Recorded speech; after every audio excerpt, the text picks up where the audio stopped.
So much, everyone, and good morning over there. As you know, good morning, everyone. So I think it's a question for everyone. Lee, what exam is for? Oh, that's as you know, today's lesson is on the dependent origination.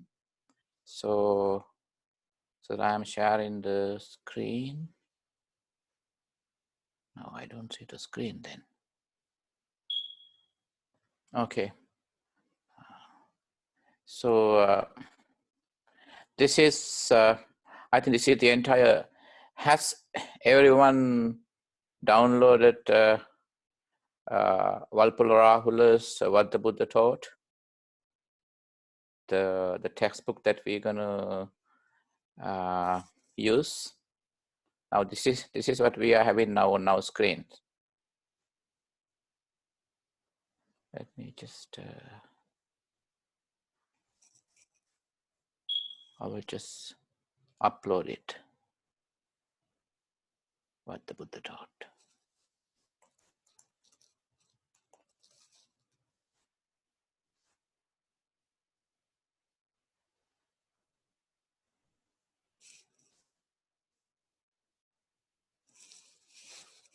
Oh, it's uploading.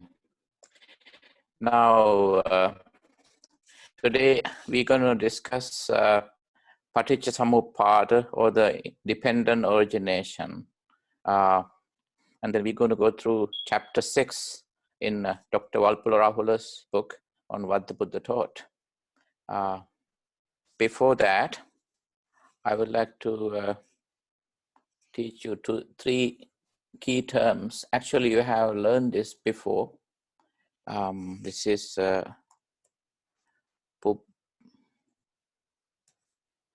Puppe Kata Hetu.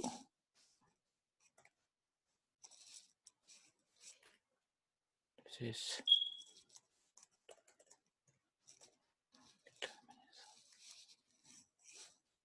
and in our previous course, we discussed three types of religions that existed during the Buddha's time. And then first one was, and that time we didn't learn the Pali, the corresponding Pali terms. Now the first one was Puppe Kata Hetu, that is determinism. And then the second one is Issara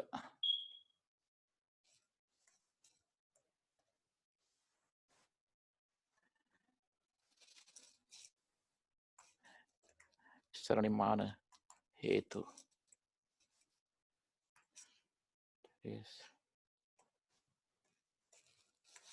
That is theism. That's the second one. And we're going to start our discussion with these three types of religions. And then the third one,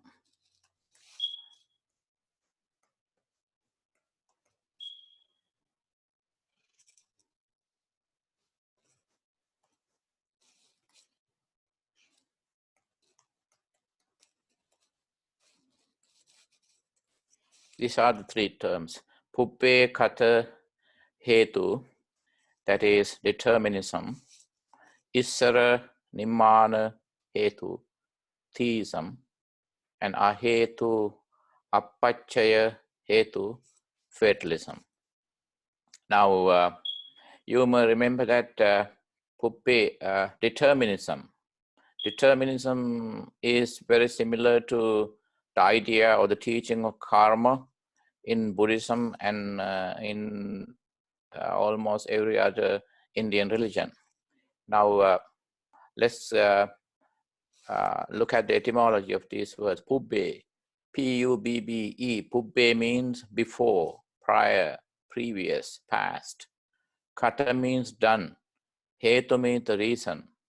So, the reason behind everything, ourselves, our existence, our life, everything that is part of our life is a result of our past action. That's what the Pubbe Kata means. Past action. Hetu means reason. So the reason behind our existence, our life, our self, everything that is part of our life is karmic. So that is Pubbe Kata Hetu, or determinism. Everything is determined by our past action. So that at that point, we don't have to, even if we make efforts to achieve things in our life, and our effort could be easily blocked, easily prevented by Pubbe Kata Hetu, by our past action. Because our past action, that is simply karma, can override our efforts. So this is called determinism, first one. And second is Issara Nimmana Hetu. Issara, that is in Pali. In Sanskrit, it is Ishvara. Ishvara, according to modern Hinduism, that is one of the three gods, one of the trinity in Hinduism. But here, Ishvara means leader or creator. Nimmana is in Sanskrit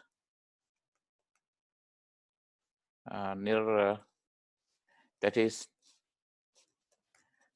Nirmana. Nirmana is creation. Isara means God, created by God. That is Isara Nirmana. That is theism, as you know. The means about God, of the divine. So Isara Nirmana Hetu. Hetu means the reason.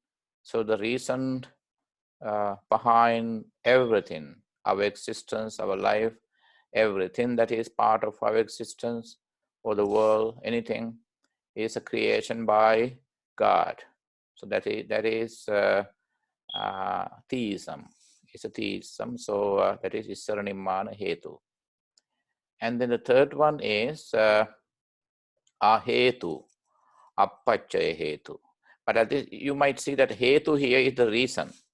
But and no one is, but you notice this word, Ahetu.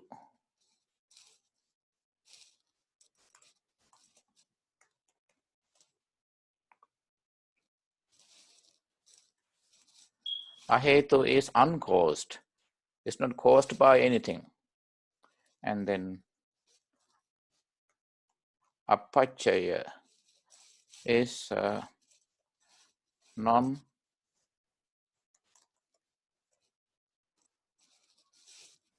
non-conditioned.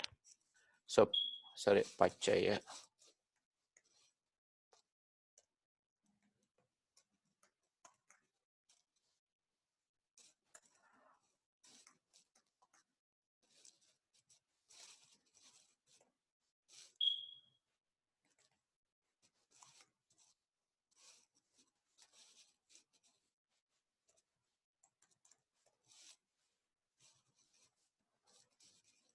So Pachaya is condition. Ahetu, so Hetu is reason or the cause. Ahetu is uncaused, not caused by anything. And Appachaya, Pachaya is condition. Appachaya means non-conditioned. So everything is uncaused, unconditioned. Now that is called fatalism. Everything is already decided, and then you may see that given the terms, some of them may look similar to each other. They resemble in terms of terminology. Like for example, so if something is so for example, you will see a fine line between Issaranimana Hetu or theism and Ahetu Appachya Hetu fatalism. because in theistic religions, fate plays a very important role in theistic religions, such as Hinduism, Christianity, Judaism, Islam, all the religions of which concepts are centered around a central concept, central idea of God. So that is theistic. And then so fatalism and theism look very similar to each other. But there's a difference. When it comes to theism, there's a central power that controls everything. Whereas when it comes to fatalism, it's all more like a naturalistic. The nature is everything. So everything is decided by, nothing is decided. Everything is supposed to exist the way it is. Now, because there's no creator behind anything, things are supposed to function the way they are. Even if you alter, even if you adulterate, even if you try to alter realities, and they would continue, it's meaningless. You can't change anything. Everything is supposed to exist the way they are. Now, the only difference between theism and fatalism is fatalism does not have a creator around which all the concepts are so that formed or built or determined. Whereas in theism, there's a living force, living power, cosmic power that decides everything. So these are the three types of religions that were prevalent during the Buddha's time. Any questions about this? Determinism, theism, and fatalism. No, Bhante. Okay, thank you. And please note down these Pali words, and they wouldn't necessarily appear in your exams, but for sure, as long as you remember that determinism is pubbekata hetuvada, theism is issara and fatalism means ahetu appacchaya. Oh, determinism is based on, everything is based on our past action. And you can define the term in your own terms, in your own language. Determinism is that the belief that everything is a result of our past action, karma. And then theism is that everything, the belief that everything is created by God, by a higher power, cosmic power, God, Brahman, whatever you call it, whomsoever you call it, based on your according to belief, religious beliefs. And then fatalism is so the belief that everything is uncaused, unconditioned. Though there is no cause behind anything that occurs. There is nothing conditions, nothing is conditioned. Things are the way they are. Things will exist the way they are. So there's no involvement. There's no role of God behind anything, according to fatalism.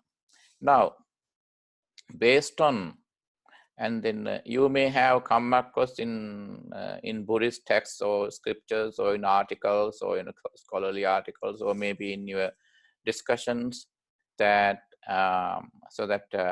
Buddha never wanted his teaching, his doctrine to fall into any of these three categories, three types of religions. And then now let's see, based on today's topic, dependent origination, or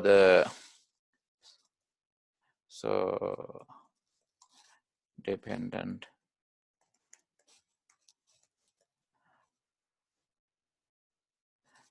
origination. By the way, Venerable Rahula uses he has used this term instead, conditioned genesis. I remember when he taught us, when he visited our university, he was the chancellor. And in one of his talks, he mentioned this term as well. And in his writings also, you come across this term, conditioned genesis. That's the term that he very often uses in his writings on dependent origination, conditioned genesis. So genesis, as you know, as the birth, origination, and origin of anything is conditioned. So conditioned genesis. So in when you look at Judeo-Christian books like theistic scriptures, you come back with the Genesis story, right? Genesis is based on creation, but whereas maybe that's why Walpula Rahula is using this term. He used the word Genesis, or the birth and origin of anything, but it is based on causes and conditioned. So that's why he called it a conditioned genesis in his writings. So dependent origination or conditioned genesis. Now, in simple language, in layman's language, what is dependent origination? Any reality, anything. When we say anything, it could be our feelings, it could be our mental tendencies, it could be our memories, it could be bodily conditions, our physical body. It can be anything in the natural world. Anything. It can be anything in our mental world. Everything is created by one or number of causes, and in being created, and they are also nurtured by, they are also fed by, nurtured by conditions. For example, when you cultivate grains or rice, first you need to do the ground breaking. You need the field. So the field is a condition. And you also need to use fertilizer, water, and then you sow grains, seeds, and out of the seeds grows the crops, and then you get the harvest. Now, harvest is the effect, and then so that the seeds are the cause, and then the field and fertilizer and water are the conditions. If we use this farming analogy, so according to farming analogy, there are conditions: the field and the fertilizer and the water, and other treatment methods, everything that are the conditions. That is the condition. And then you need the seeds to plant. The seeds are the cause. And then you get, months later, you get your harvest. That is the effect. Based on, and we usually use that farming analogy, and you could come up with any analogy to explain. So that is basically what is called dependent origination. Based on, depending on causes and conditions, something originates, something is born, something comes into being, and that's the better term. Something comes into existence, something comes into being, and that something, quote unquote, is a result of one or more causes and conditions. Clear? Any questions about the terminology? All right. So and so that is, and then elsewhere, you also come across this term, teaching of causality.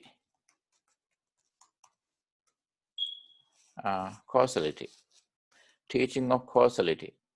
So these are the key terms that you come across in writings on this teaching, this fundamental teaching of Buddhism. It's dependent on origination or condition genesis or causality. And then when it comes to causality, scientific terms, this is, of course, we discussed this during our last class, the last coursework, relativity. You know, so the scientific term for cause and effect, scientific term for causality is relativity. So for example, Albert Einstein uses the term relativity. Things are, you take anything.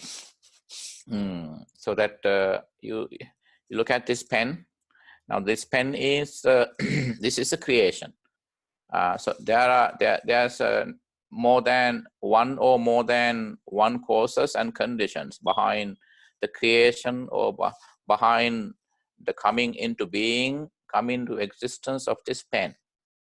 So, and at the same time, the existence of this very pen, this object is relative to what created it.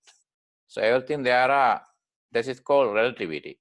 When the relativity falls apart, when the relativity is gone, there is, so things cannot exist anymore. For example, our body, when there is this integration between our consciousness and body, and that leads to the end of our existence, that is called death. So that's always, that is relativity, but and we may not use the term relativity that much here, otherwise we might get confused. I never want to confuse you. So these are the terms. So again, dependent origination is we use the term, first part of the term dependent mean based on, depending on causes and conditions, things come into being, hence origination, dependent origination. So I think I uploaded Walpola Rahula's book, I guess, already. So that is, anyway, now it's on the screen. One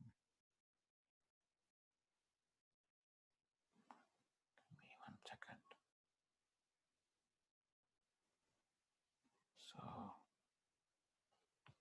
let's just go through some, because we have another note. I will upload another one, but before that we will go through this chapter 6, page from 37 onwards. Chapter, the doctrine of no soul, anatta.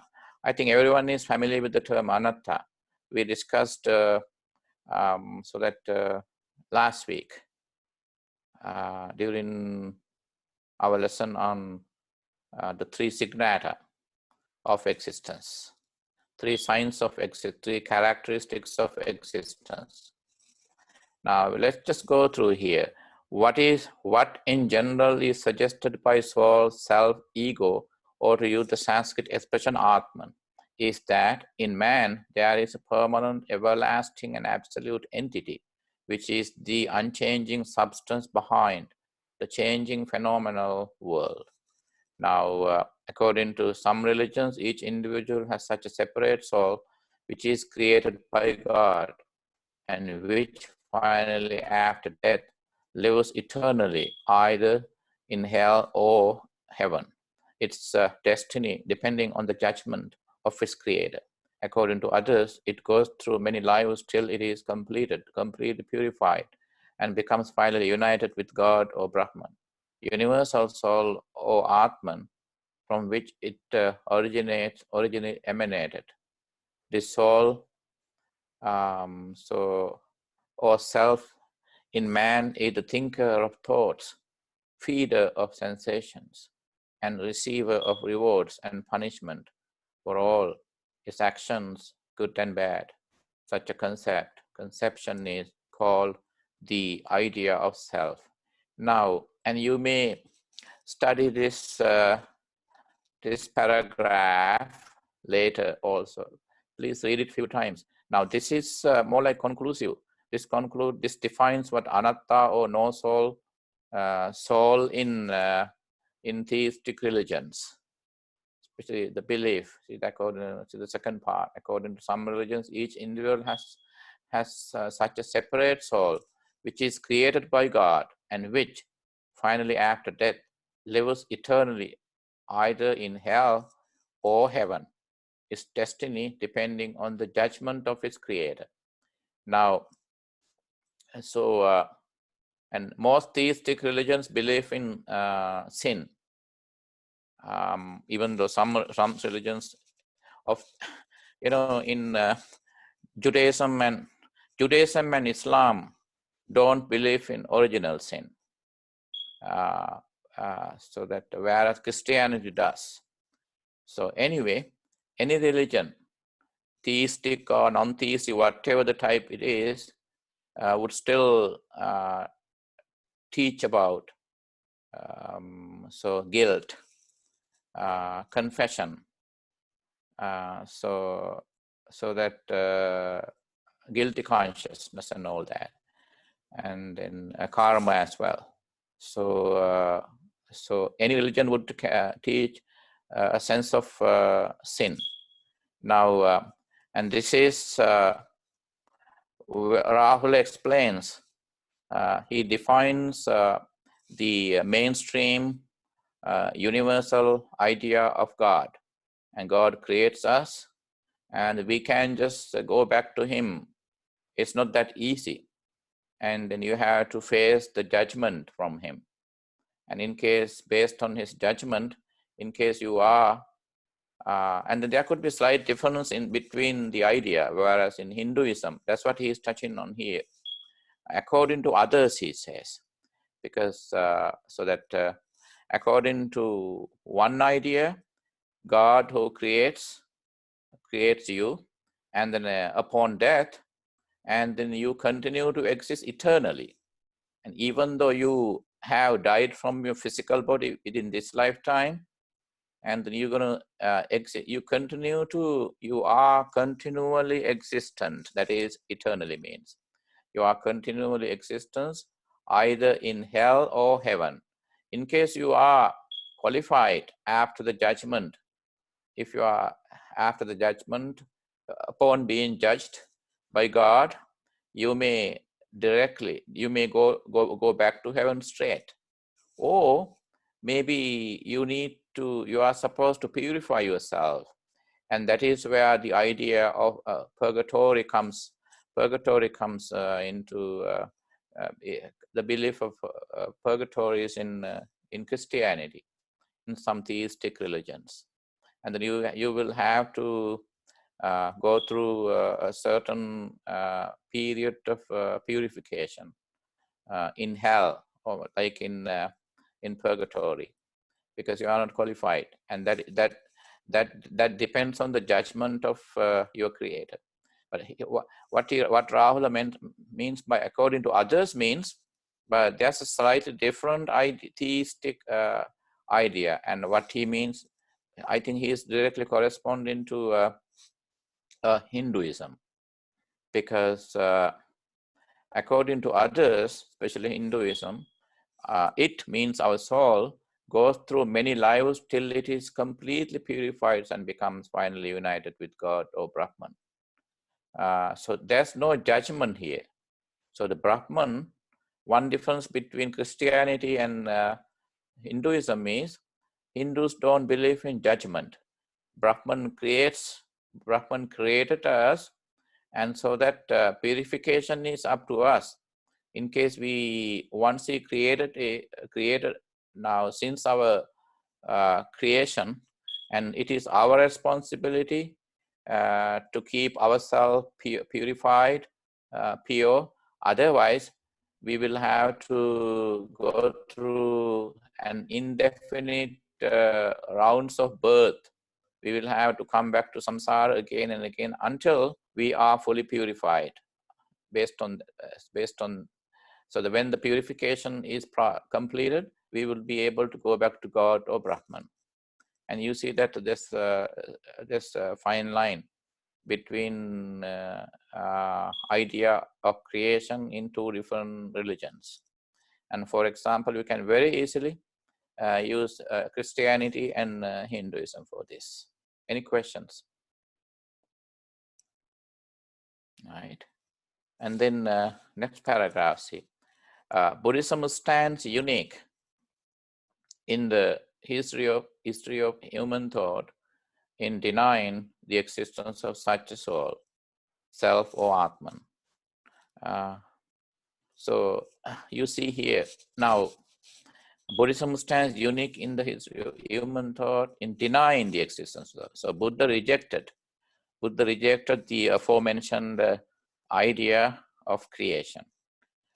So according to teachings of the Buddha, the idea of self is an imaginary, false belief which has no corresponding reality, and it produces harmful thoughts of me and mine, selfless, selfish desire, craving, attachment, hatred, ill will, conceit, pride, egoism, and other defilements, impurities, and problems. It is the source of all the troubles in the world, from personal conflict to wars between nations. In short, to this view can be traced all the evil in the world. See, this is the psychological definition of our selfhood. See, universally speaking, so the anything in Buddhism is defined from a psychological angle. See the language changes here, so that so it is imaginary. That's the one he terms. Our selfhood is imaginary. It's false belief. So what underlies here is what he says in between the lines is that because that our selfhood is something that is a combination of many things, and so that it is more like a vehicle engine. An engine is so that it is made of different mechanical parts, and when all the parts are in place intact, so that the engine can be run, right? So it is functional. Then something missing, it would stop functioning. Likewise here, and then selfhood is imaginary. When I talk about myself, I feel myself, I am there, I am here, and then I define myself based on what I need and based on what I already have and what I want. Based on what I need or want and based on I'm already having, I define myself. Mine, me, myself. But again, selfhood is not, it doesn't have a substance. It is functional. It does exist. It is there. Self is there. Selfhood is there because it is because of different causes and conditions that created it. And then again, it is not a permanent entity. Soul, self is not a permanent entity. And that is whereas when it comes to the idea of soul, self, or Atman in theistic religions, so you don't have to go that far to define Atman or soul or self. Why? It is permanent. Even after death, it continues to exist because it is eternal. When something is eternal, you don't happen to talk about causes and conditions, and you don't even have to think about it because it's a permanent entity. Whereas according to Buddhism, soul, self, selfhood, Atman is not a permanent entity. It is something that is conditionally created. That is created with some, there's a reason behind that, and then so that it is made of conditions. Any questions? And then it is imaginary, and that's the word he uses. The idea of self, probably you can just note it down.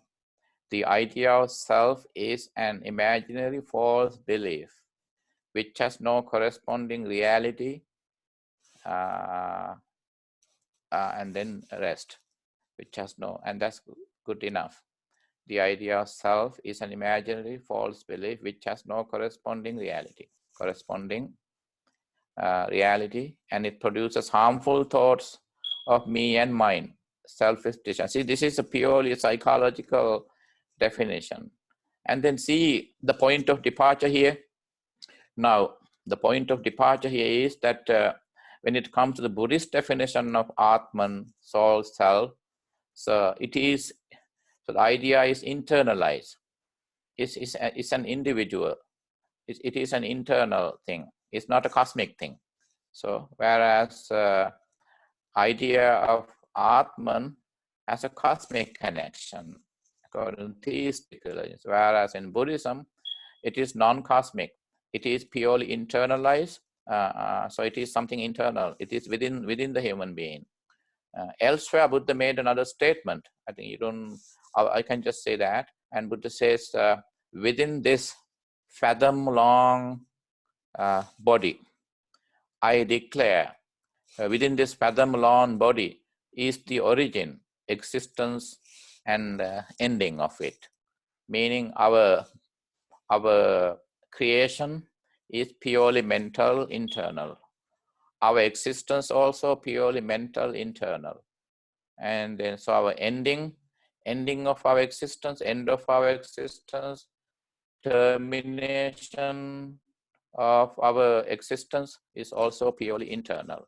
It's all based on our mind. It's purely psychological internal process. So that is why Buddhism is more like a psychological religion, more than it's never considered a cosmic religion. It's considered a psychological or humanistic or religion. Everything is defined based on the idea of self or individuality. So, and then he goes on to say, two ideas are psychologically deep-rooted in man: self-protection and self-preservation. For self-protection, man has created God, on whom he depends for his own protection.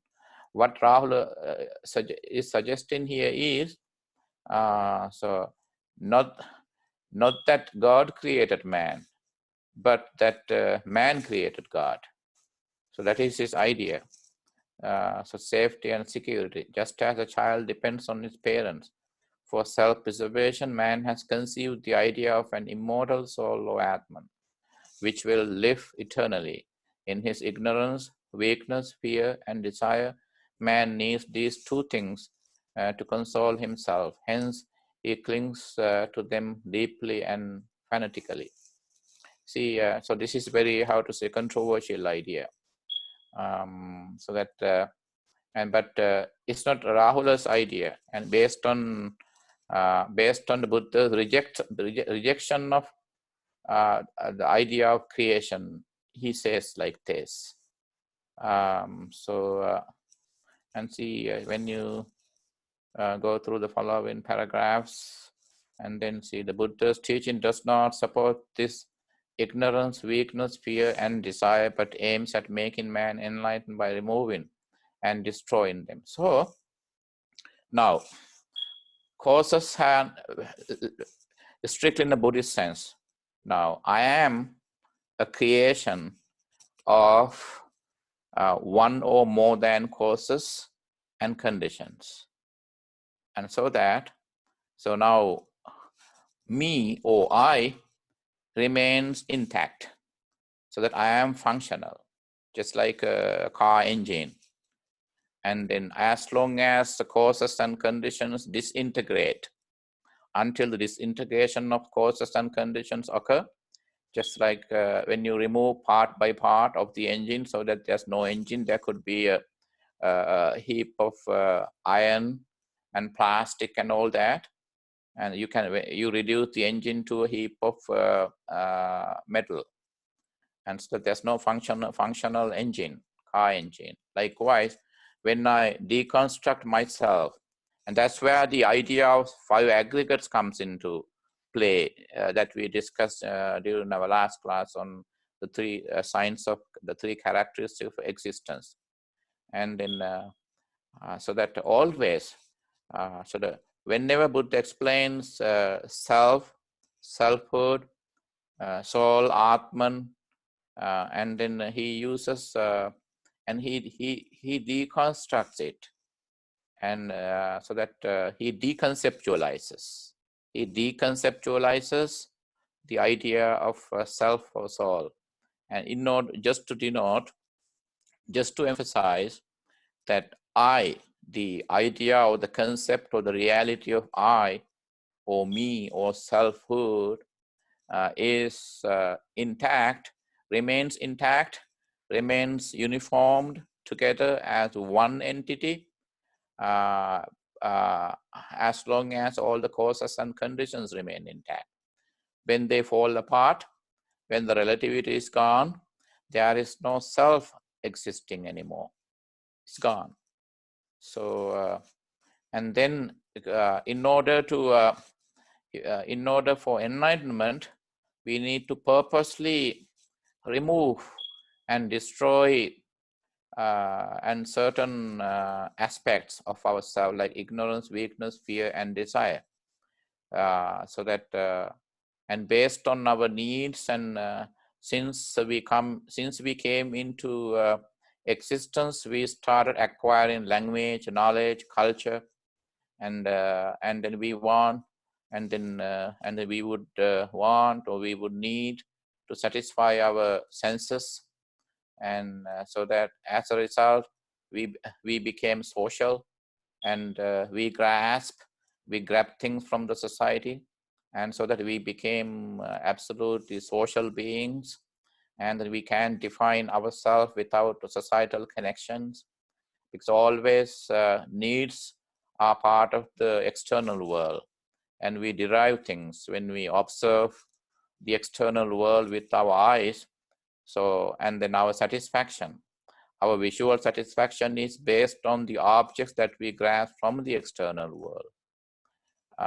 And then what we hear, what we smell, what we taste with our tongue, and what we feel with our skin. And so that our selfhood could be as big as the universe, because there are no boundaries of our selfhood. And then our mind, our consciousness, which is unseen, which is very small, and our body confirms. Body is the visible, that is the obvious, that is the proof that we are existence. And then and then we continue to put more and more layers of selfhood upon ourselves, so that we can we become universal. The selfhood doesn't have any particular size. It could be as vast as the universe, and so that most of the layers that we put on are not good ones, not positive ones, basically negative ones, like ignorance, weakness, fear, and desire. And one day we will remove them completely. When we remove them completely, and so that we will there will be only remaining, there will be only a pure consciousness remaining, with zero attachment, which would totally absent of or free from attachment, which would otherwise misdirect us, delude us, play tricks on us, so that we are no longer deluded by the world that we perceive. And at that point, when you get enlightened, you still look at yourself, you still define yourself, you observe the world, but from a non-attachment angle, because you don't talk about, you never tend to, upon enlightenment, you never happen to define yourself based on your needs, based on your attachment. It is simply you see things as they are. Remember, we touched on that phrase last time. Things as the knowledge of seeing things as they truly really are, as opposed to see things as they appear to be. Now, as an unenlightened person, even the very appearance is problematic to me. Now, this pen brings me pleasant feelings because this is one of the best brands that I use. But I have another pen in my pocket that is way more expensive and much better. So right now I'm only holding this pen. What if I grab the other one and compare the two pens? Of course, then I will leave this behind and start using the other pen, the better one. Now, and that is based on my attachment, based on my need. Instantaneously, I feel attached to the better and more expensive pen. But enlightened people don't do that, and so that and then they would not complain, and they would use whatever they happen to use at the first place. And then so that is one difference. Actually, we did discuss during our lesson on the three characteristics of existence. And then though highly developed as theories, they are all the same extremely subtle mental projections, garbed in an intricate metaphysical and philosophical physiology. These ideas are so deep rooted in man and so near and dear to him that he does not wish to hear, nor does he want to understand any teaching against them. What Rahula explains here is that the deeply rooted theistic notion of self. And then this corresponds to our primal ancestors' idea of polytheism.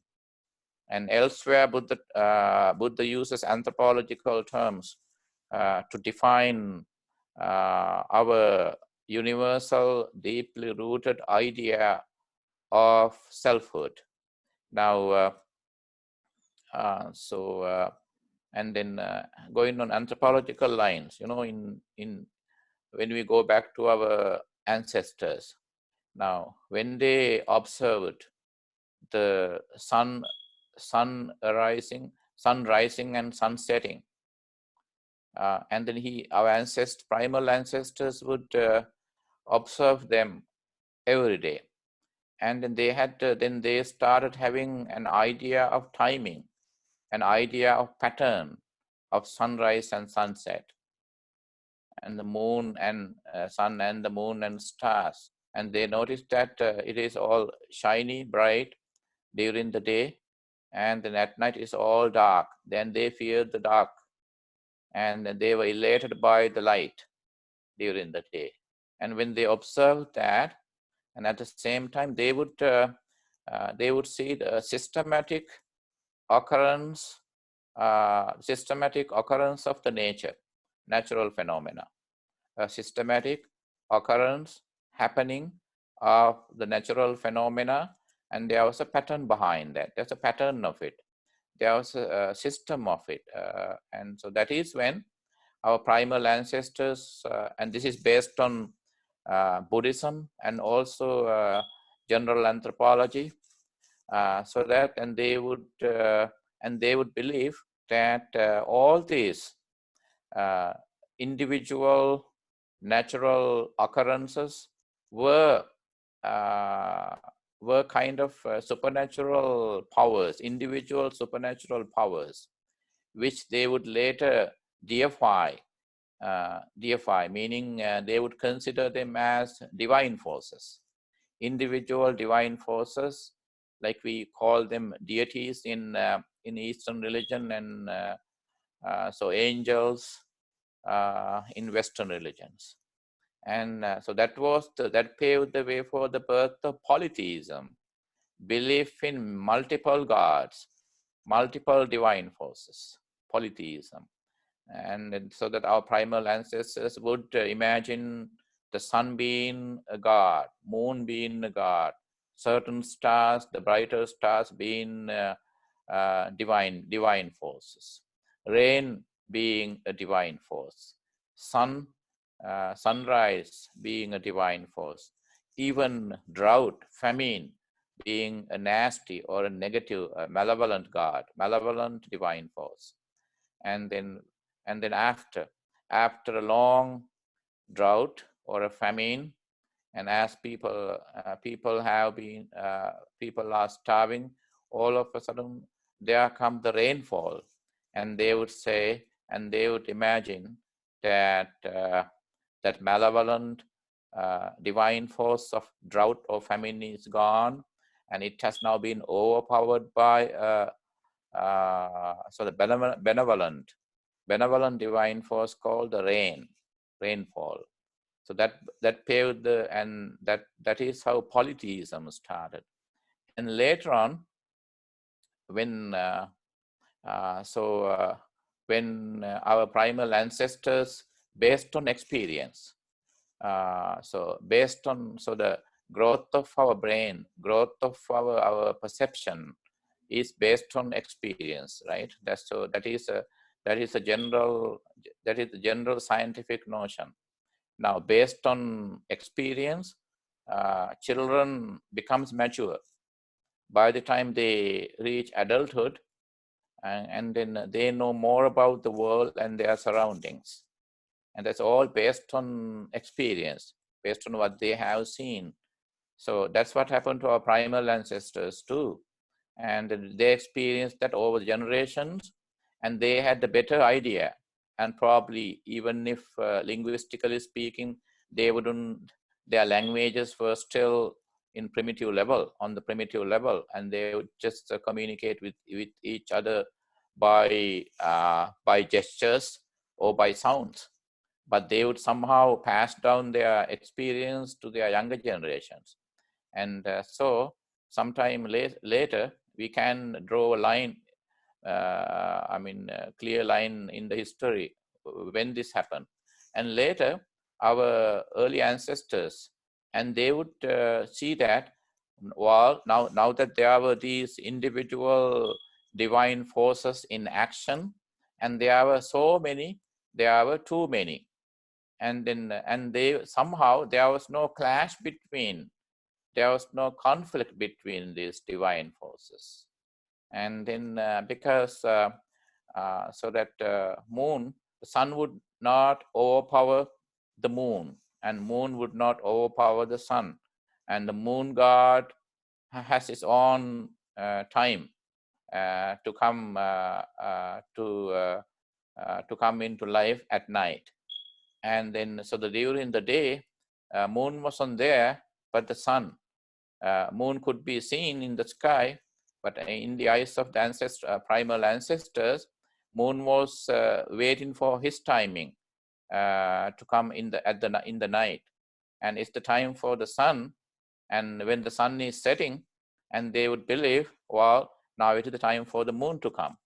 And then they identified, based on their imagination, they thought that there should be another higher power beyond and above all these individual divine forces.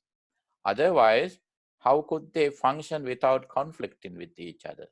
How could they function without getting into battle with each other? For sure, there should be another higher power above them.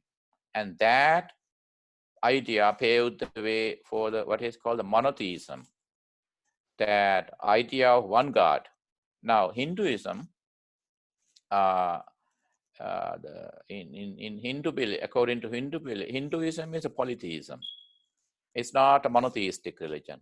They have Brahman as the creator, but Brahma doesn't have direct involvement in what he creates. Always his command. His command is so put it into action. His command is implemented by many different gods. That's why you come up with the idea of 33 million gods in Buddhism. 33 million gods, and there are so many. probably we would not think about an exact number like that, but it's more like idiomatic. Idiomatically, there are so many gods, too many gods. So that is the polytheistic idea. So now Buddha also, Buddha has touched upon that idea in different parts of his teachings, where Venerable Rahula is touching on that here straight, and he draws some conclusions about that. And so that based on that, what is this?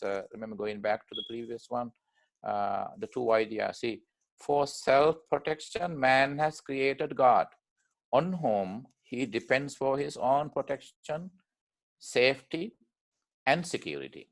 Repeat, for self-protection, man has created God, on whom he depends for his own protection, safety, and security. And this is the polytheistic and monotheistic anthropological idea. And now he is referring to Buddha's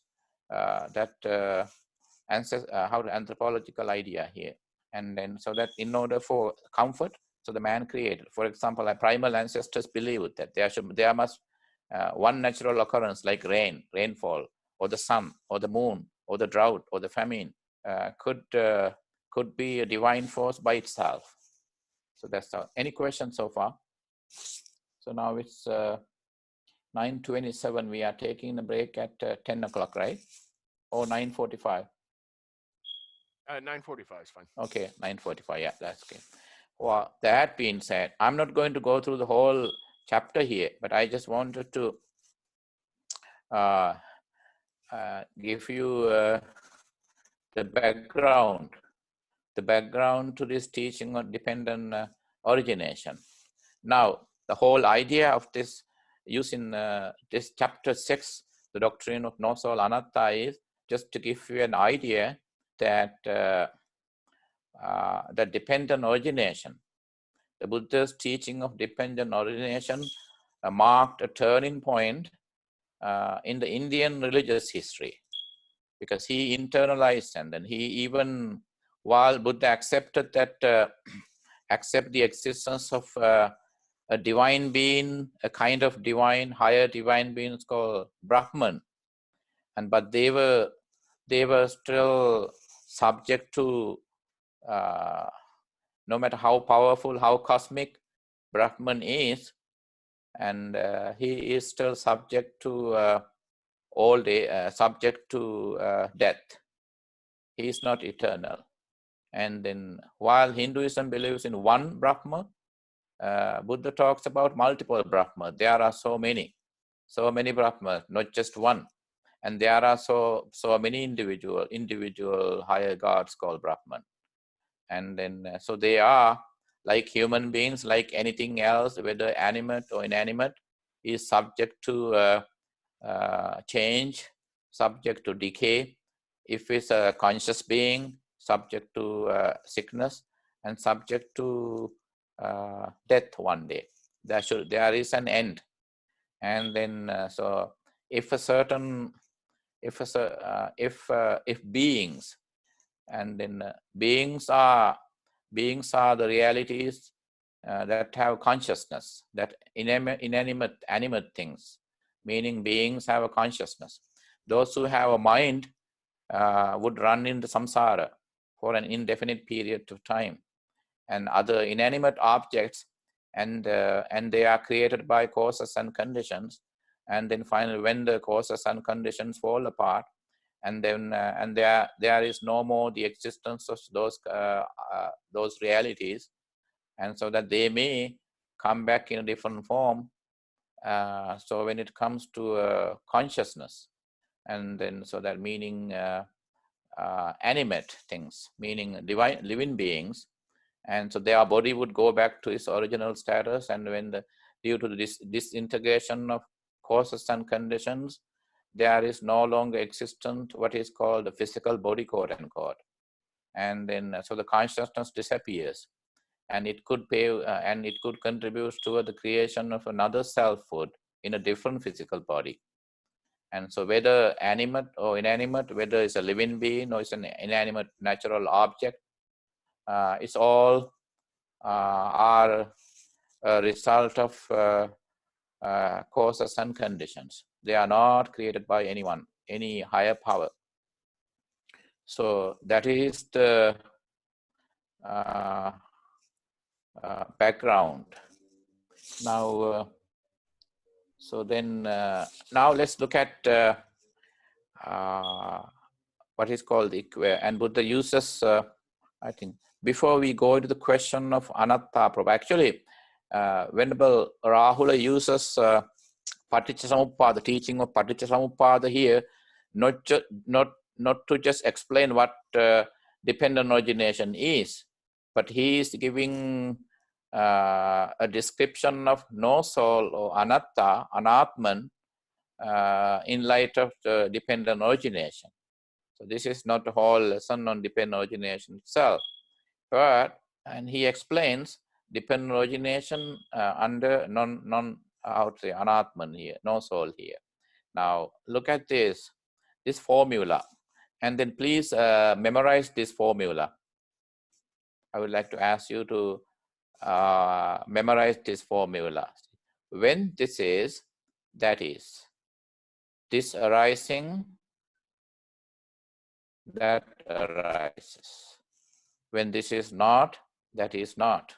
This ceasing, that ceases. And please memorize this formula. You know, you will need this to when you start answering a question on Paticcasamuppada, on dependent origination in your final exam. You can always start with this phrase, this formula, the formula of 4 lines. When this is, that is. In Pali, let me pronounce them. Imasming sati idang hoti. This arising, that arises. Imas upada idang upajjati. And in your exams, you don't have to worry about this Pali first. It's very difficult to memorize them.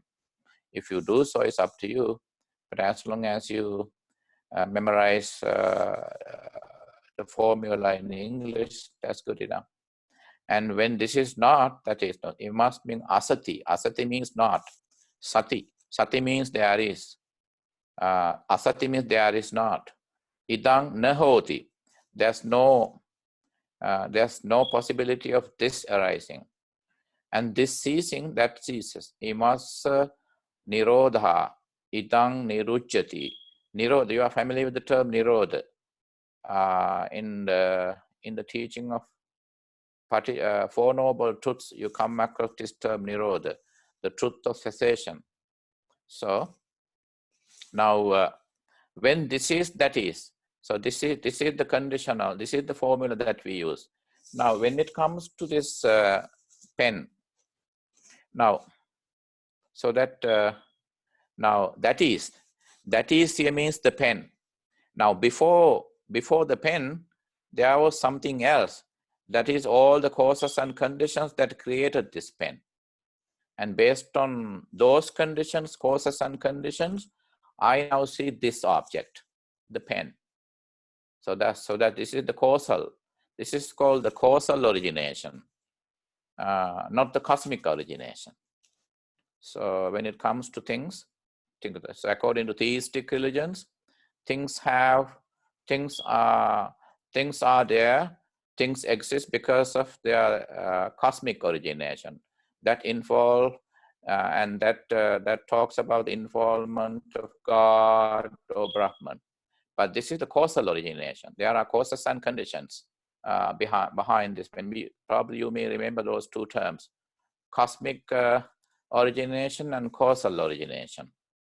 2 things. So that the whole formula of 4 lines so describes the causal origination of objects. So because there was causes and conditions, and because of that, I now see this pen. An engineer, a designer, a production company, chemist, so quality control and all that. There was a bunch of people who have been behind the creation of this pen. So, and at that point, it is not just one condition behind this object. There's not one cause. There are so many conditions. There are many causes, many conditions behind the creation of this pain. So this is a causal. This is a proof of causal origination. This is causally created, not cosmically created. It's not a cosmic. It's causal. Now, and then the formula. And then any questions before we go to the break? Actually, after the break, we'll start. It's going to be a long description of the Paticca Samuppada, dependent origination. No questions, right? Okay, then I would like to help you organize some ideas, organize your possible answer. There'll be a big question on Paticca Samuppada, or the dependent origination. So, by the way, the Pali term is Paticca. Paticca is because of, based on, is dependent on. So Paticca, the Pali term, Paticca means because of, based on, dependent on. Paticca, because of, based on, dependent on. And then Samuppada. And this word is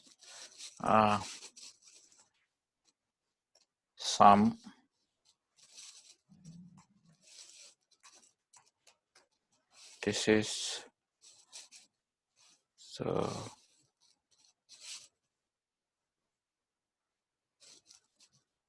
Samuppada is sam means together. Together, upada means birth or origination.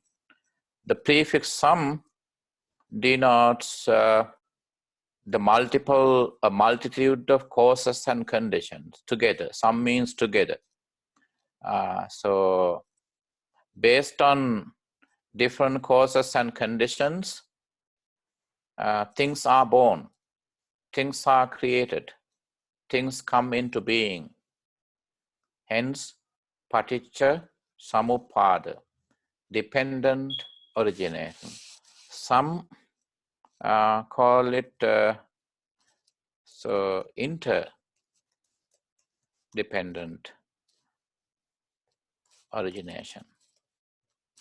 Some scholars call it, some writers, some people call it interdependent origination. It's okay, because interdependent means here, so it's within. So it's a whole.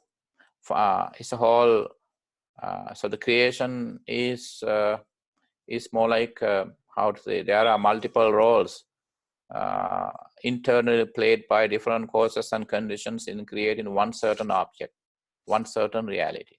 So you can call it dependent origination, conditioned genesis, and when you go back to teaching, of course, the causality, and then interdependent origination. So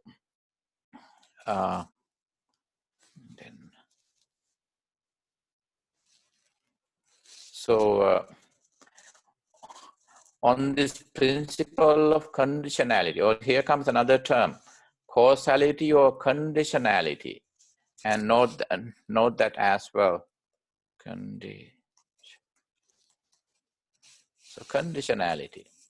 So there are multiple terms that you could use: causality, conditionality, principle of relativity and interdependence, the whole existence and continuity of life and its cessation are explained in a detailed formula, which is called Paticca Samuppada, condition genesis, consisting of 12 factors. See, it's beautiful at the same time. in condensed form, in a beautiful yet condensed form, explains the form of dependent origination. So the conditionality, relativity, and interdependence. So that's when we have used it: conditioned genesis and relative existence and interdependent origination. Everything exists, everything comes into being because of the conditionality behind, or causality behind. So when you use causality, you stress out, you emphasize causes. When you use the term conditionality, you think about the conditions, causes, and either one you can use actually, and relativity. My favorite term is relativity. When the relativity is gone and things are no longer existence, when the relativity between consciousness and physical body, let's say in a car accident, our physical body get crushed into pieces, broken into pieces. And so the consciousness cannot exist in the body anymore because the physical conditions are gone. Physical conditions are too fragile, and they are not intact for the consciousness to continue. And so that the consciousness would leave the physical conditions, that is the physical body, and that is called death. So the whole existence and continuity of life and association are explained in detailed formula, and this is the formula that we're going to discuss today. After, during the second, after the break in the morning, and then so in the afternoon as well. You see, there are so many. Probably I may get you bored today because we need to discuss all these 12 factors in detail. That being said, I would say let's take a break then. How long do you want to take? 15 minutes, right? Okay, sounds good. Okay, let's take a break. Okay.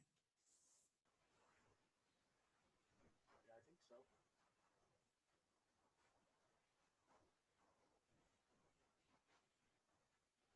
Yeah, I think we are.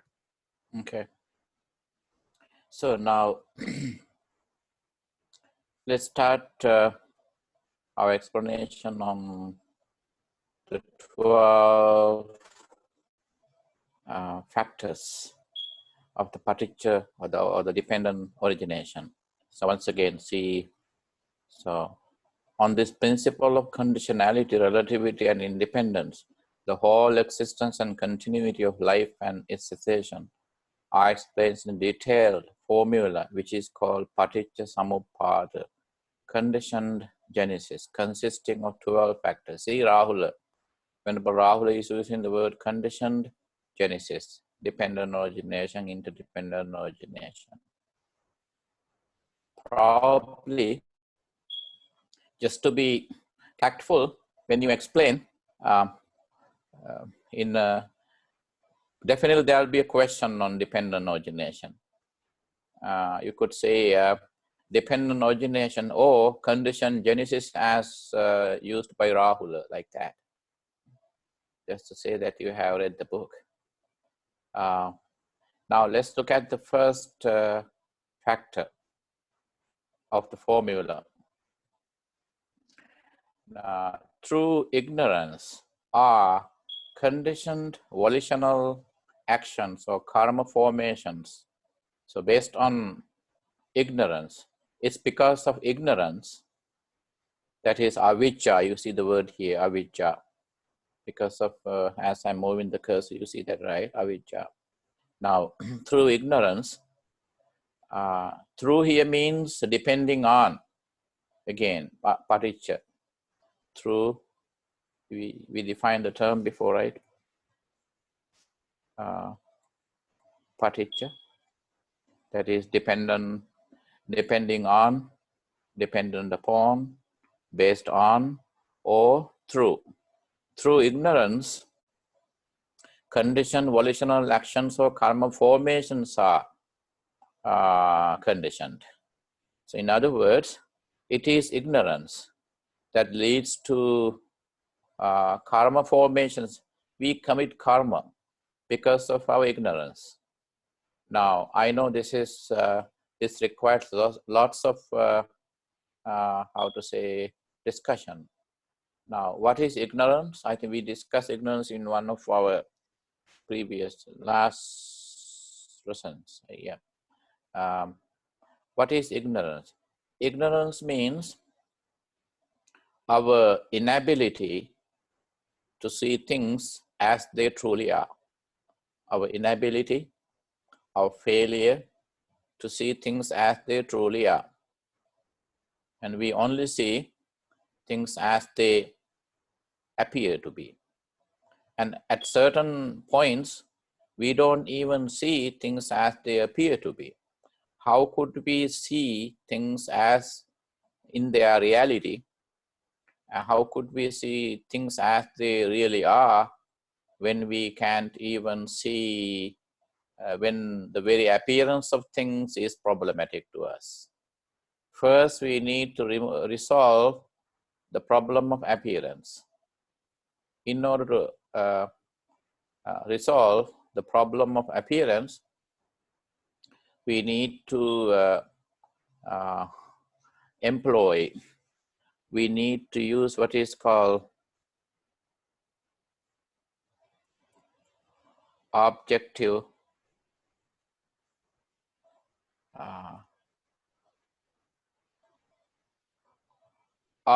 approach. That's called objective approach. Now, because, and there are two kinds of approaches that Buddha uses that would help us to reduce our ignorance. Ignorance means to manage our attachment. This is, next one is subjective approach.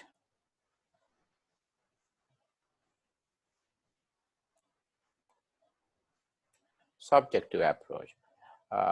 Subjective approach is built-in. It's built-in. We were born with subjective approach built-in. So that is our built-in approach.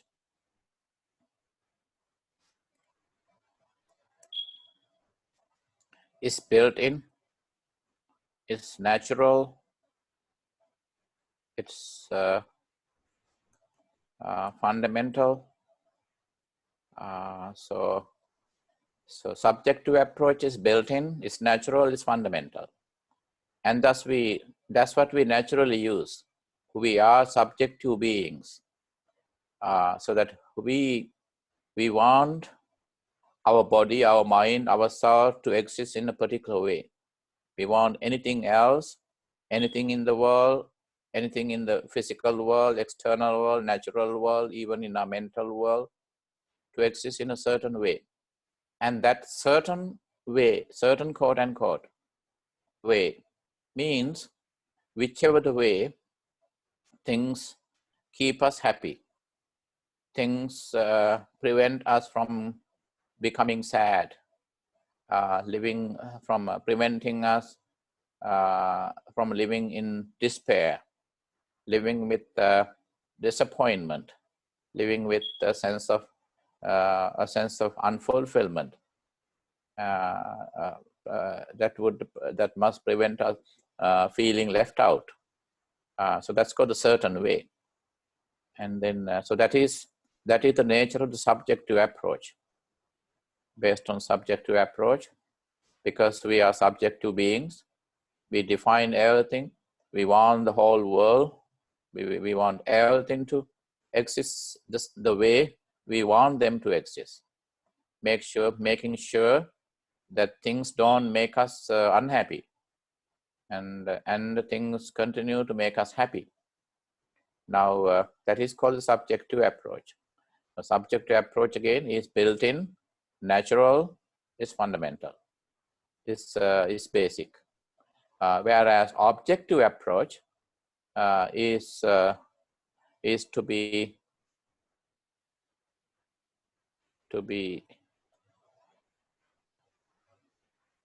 purposefully purposefully adopted.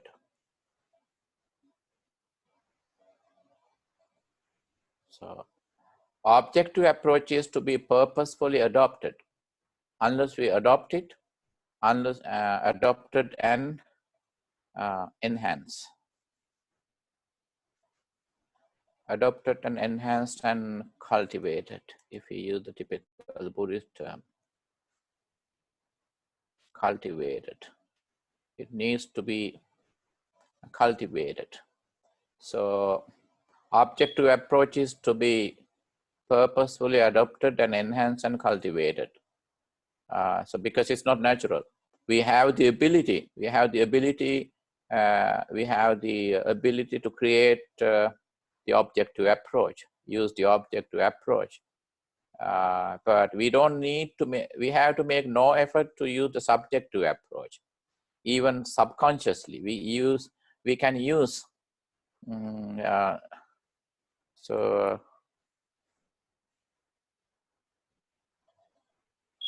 we can use subjective approach even subconsciously. Whereas when it comes to using the objective approach, even if we are consciously trying to adopt it, use it, we find it difficult. Why? Always it's the subjective approach that is overpowering.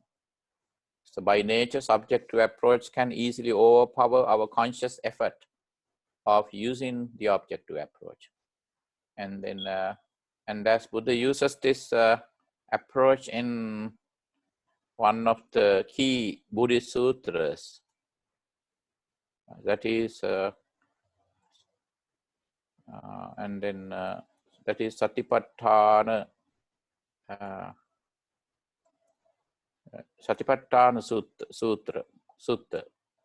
Sutta in Pali, Sutra in Sanskrit. That is his teaching on the 4 foundations of mindfulness. So 4 foundations of mindfulness. Here, that's the standard translation of Satipatthana.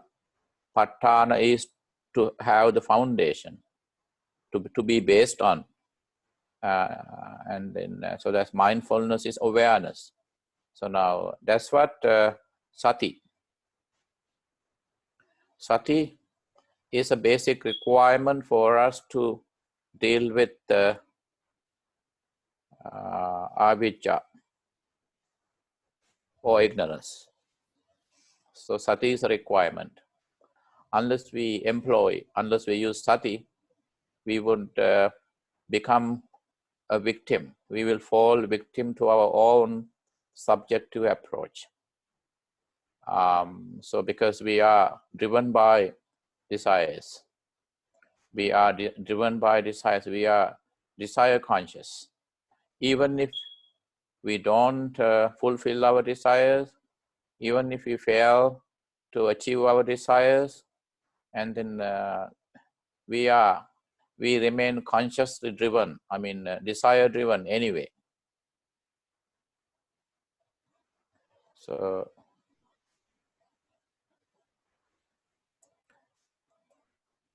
we are desire driven.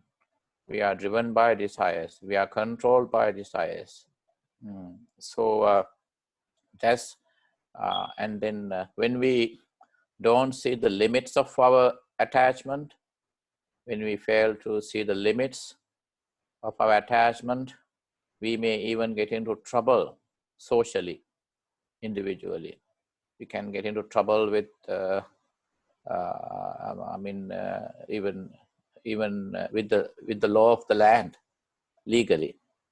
And then always our desire fulfillment, one thing we need to be aware of, be mindful, is the limits of our desires.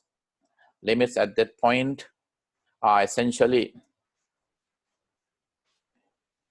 ethical and legal. So simply because you want to have your desires fulfilled doesn't mean that you have, how to say, unlimited, boundless freedom. Always have freedom. While the freedom of sensual pleasure is approved in Buddhism, and Buddha recommends that we have to be mindful, we have to be aware of our limitations. Those limitations or those boundaries are necessarily ethical and legal. So otherwise, in the name of desire fulfillment, we may get into trouble.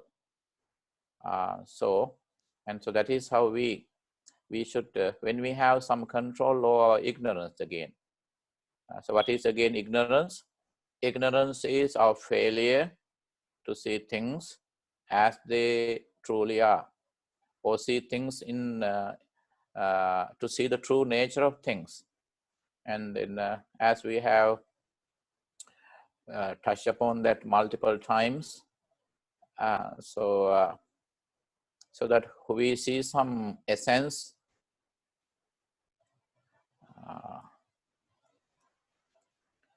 value. When we start being desirous of something, when we feel like enjoying something, what we do immediately is to see the essence or the value of the thing that we're going to enjoy, and we do that consciously or subconsciously to see some value. Now, based on the degree of desire, you may attribute a much higher value to something. So, for example, as we always use that this food metaphor, food analogy, hunger and food analogy. When you are extremely hungry, and there's nothing much to eat, there's no choice. If there is some food left over, and then that's the only thing that is available in the fridge or on the table, and then you, as you are eating it, you feel like eating the best food in the world. Why is that? Because you have an urge to satisfy your hunger. Based on that need or urge, it could be a need, it could be an urge. So when you're extremely hungry, it becomes an urge, not simply a need. We have an urge for food, and then the moment you enjoy eating it, and then you enjoy it to the fullest extent, because given at that point, at that moment, it is the hunger, and that is, or you are starving. Hunger is killing you, so you need, and the only thing available, and there's no way to think about choices. Whereas when you are full and you are not feeling hungry, and then but there are lots of food on the table, and you can very easily have a choice, and you can choose between so many things, so many dishes, menu on the table, and then because you are not feeling like eating, you don't feel like eating. What that happen is, you may observe each and every dish on the table, everything on the menu, and then you may taste one thing, and you are not happy, and then you would taste something else. Having tasted from everything, and you may still say, okay, food is not good. Actually, what happens is, you are disinterested in food because you are not hungry. So then, why is that? It doesn't happen to enlightened people. Whatever they get to eat, they don't think about something else that's not available at the moment. But whereas in our case, whenever we are enjoying something, at the same time, we would most of the time talk about something else that's not available, that's not around. And when that particular thing that is not available right now, you get it the next day. And when you are enjoying that particular thing that's not available right now, but the next day, tomorrow, you will find yourself enjoying that. and you will start thinking about something else that's not available. Or at least you would increase or decrease the value of the food that you are now eating. That's based on our need. And so that's so that is called, and we will touch upon that later on all when we talk about the factor of tanha or craving. Now, ignorance is one of the hardest mental tendencies.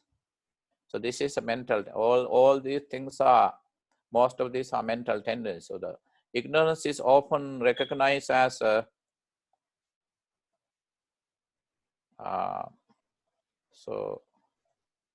as the background tendency or the feeder tendency, because ignorance runs through all our action, mental action, our feelings, thoughts. So ignorance runs through it nurtures our feelings, it nurtures our wordings, the words we speak, and it can even have a big role in our physical action that we do.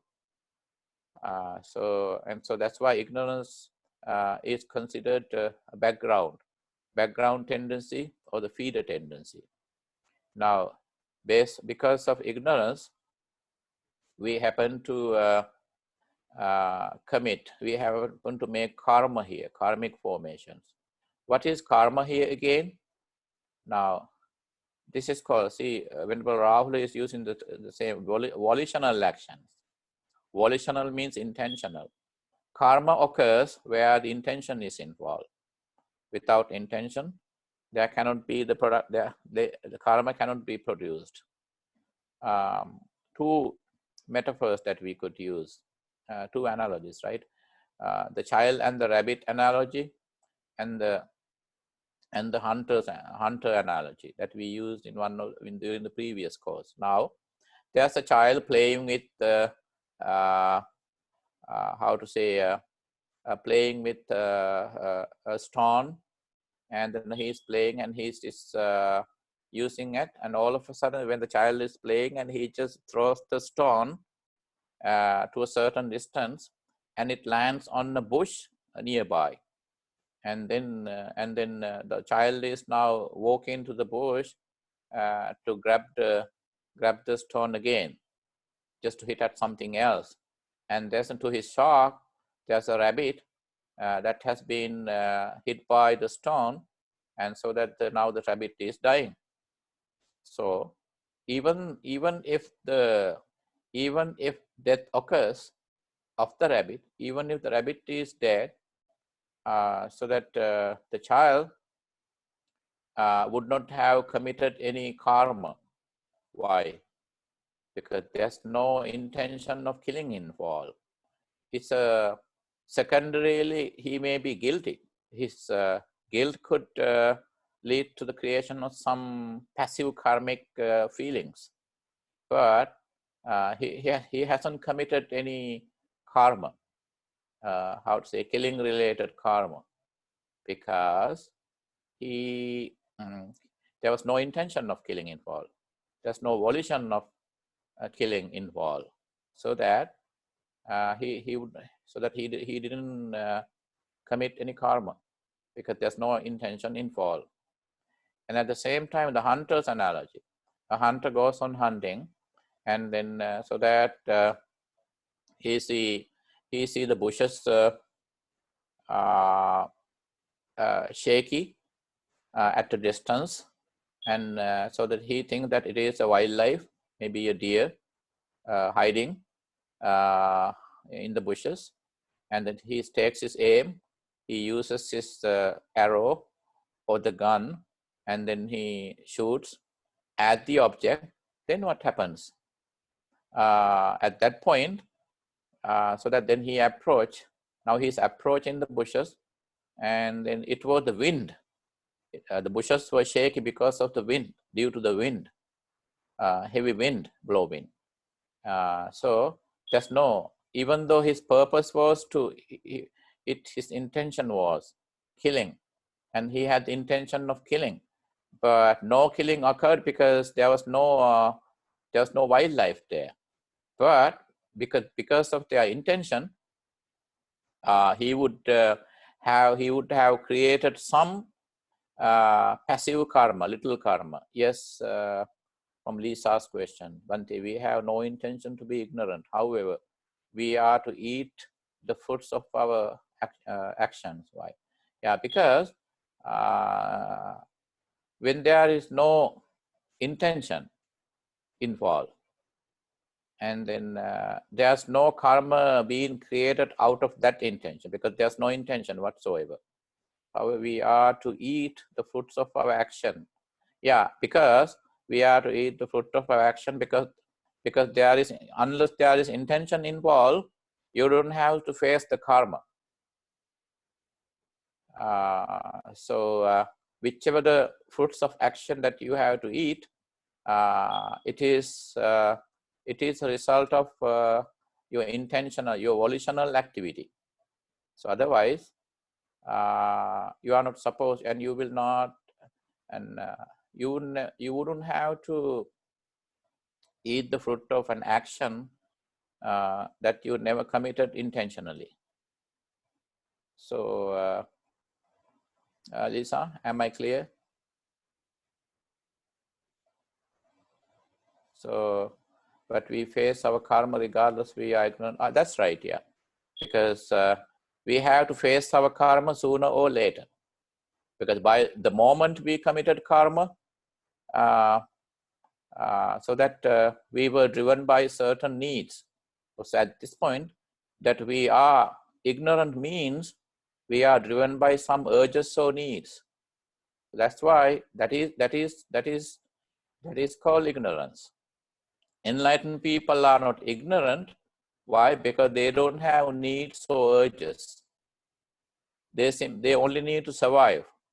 They look for food just to sustain their physical body, and then so that they don't complain. And in case an enlightened person never gets water to quench his thirst, never gets to eat anything, then he would make up his mind to pass away. Because whereas in our case, unenlightened, we would panic. We would start running for food, running after food, looking for something, because we would be in utter fear because we are so hungry. And we would even tend to grab someone else's food, and we would we would tend to steal food from a shop. It doesn't happen to enlightened people. So whichever the karma we face, it has to be a karma that we committed out of our needs or urges. And all those needs and urges are based on our ignorance. Ignorance at this point means that's the way we are. It's based on that. Our failure to see that at that point, how to say that? That's the best way I could explain that. Did I make it clear, Lisa? So according to your question, we have no intention to be ignorant.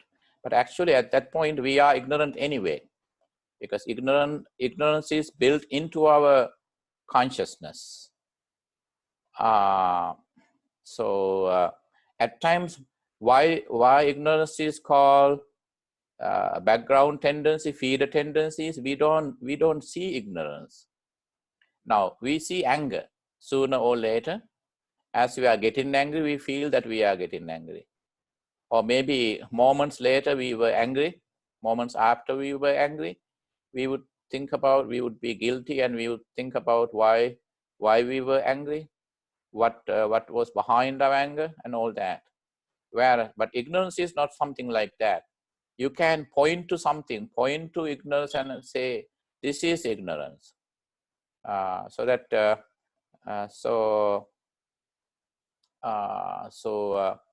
Yeah, not all ignorant actions are intentional. We still face the consequences. So subconscious is always intentional. Exactly, that's the point. Yes, because subconscious. We are not consciously doing something, but without letting us know, we could do that subconsciously. For example, when you are talking to someone, for example, some people get into trouble because of their flattery with someone, and then when the other part reminds that you are doing flattery, and then the other party would say, no, it is a matter of pleasant speech. I would like to speak pleasant words. That's what I am talking to. I have no idea of doing flattery, committing flattery. But actually, at that point, flattery occurs because of our subconscious desire to get the attention of the party that we are talking to now. But honestly, we don't feel like we are committing flattery. We are now advancing, making some advancements, improper advancements towards the party that we are talking to. Honestly, we feel that we are talking very pleasant words just to make someone happy. But the underlying desire is to befriend the person, to win the heart of that person because you are interested in that person.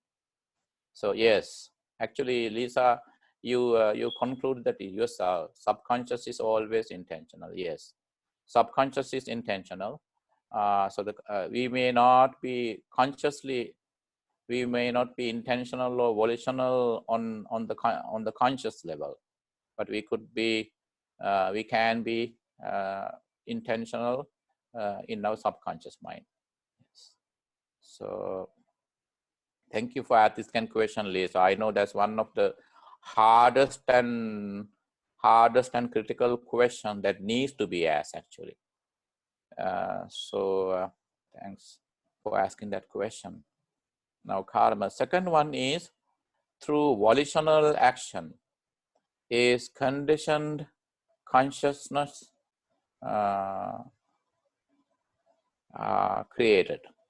Through volitional action is conditioned consciousness. Now, sankhara pacchaya vijnanam, sankhara here. Now, volitional action, sankhara. That's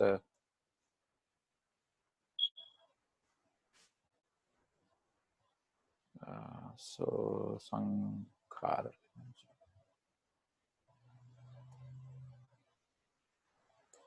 This is sankhara. Sankhara is volitional action. It's threefold actually. Verbal, mental, and bodily. So the verbal sankharas, mental sankharas, and bodily sankharas. Sankhara means the volitional action that is intentional. So intentional actions are sankharas. So at times, as Lisa brought that up, so the volitional, it can sankhara or action could be volitional, consciously or subconsciously.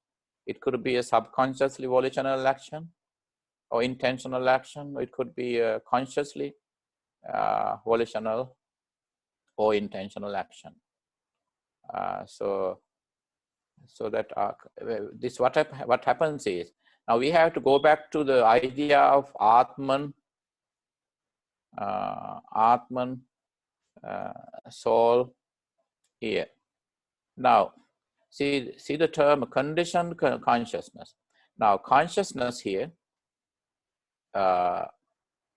consciousness is synonymous with what's called soul or Atman.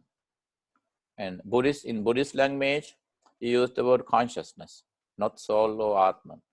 It is a certain area of consciousness that travels in the samsara, dropping and acquiring a new physical body, new corporeal reality. So, and then, as opposed to Atman being intact, permanent entity, consciousness, according to Buddhism, consciousness, which is the Buddhist counterpart of the theistic notion of Atman or soul, is not a permanent entity. So it's a conditioned consciousness. So the consciousness, if you replace consciousness here with Atman, Atman in Buddhism, because we don't use the word Atman, but let's for the moment let's use it. Let's say, well, in Hinduism, in theistic religions, we believe in Atman, created by God, which is a permanent entity, which remains eternal even after death. So it doesn't go through any change. Even when it goes through, even it is reborn, reincarnated into a different physical body, different corporeality. Whereas in Buddhism, so the Atman is conditioned. Conditioned by what? Conditioned by volitional or intentional action that is called verbal, mental, and bodily. Sankharas, so verbal, mental, bodily, intentional action. So that is when that is where the idea of Atman, if you use the same word Atman or consciousness in place of consciousness, is way different than Atman in theistic religions.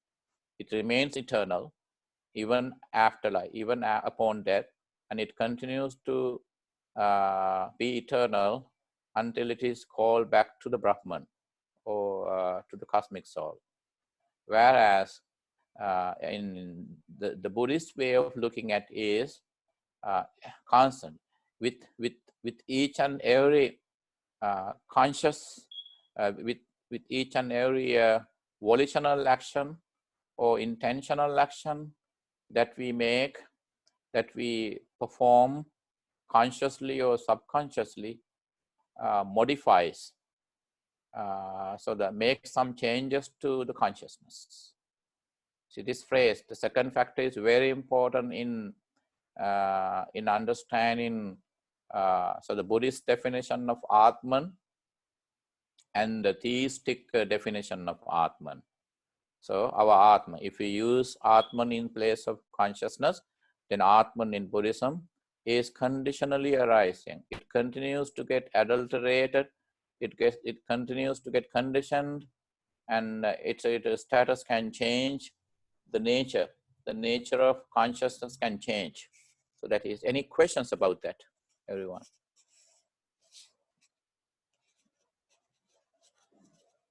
No, right?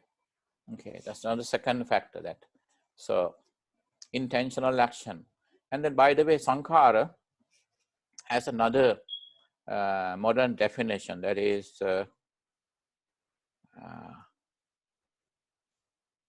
dynamic experience. Dynamic means continual.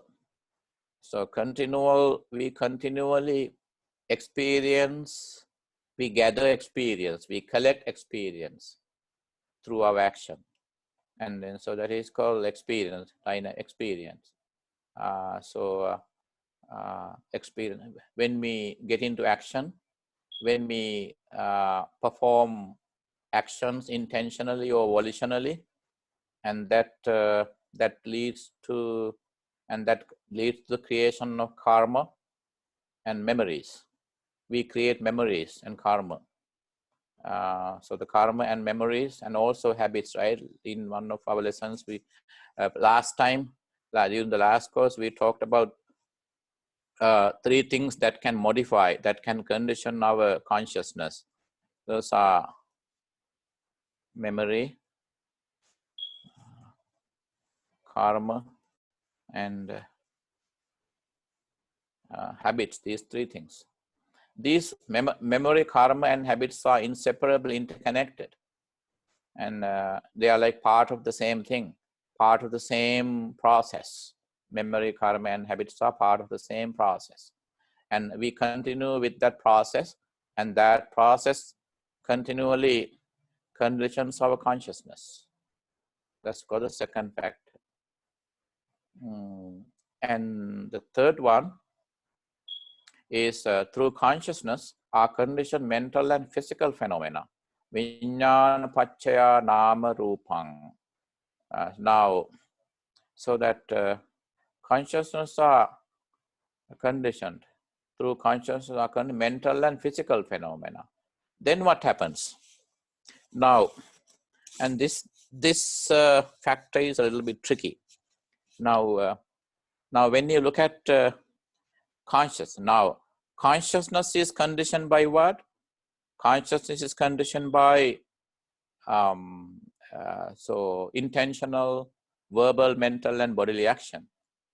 So that we commit, we create karma, and karma and habits are part of the same process. Now, then what happens is other way around.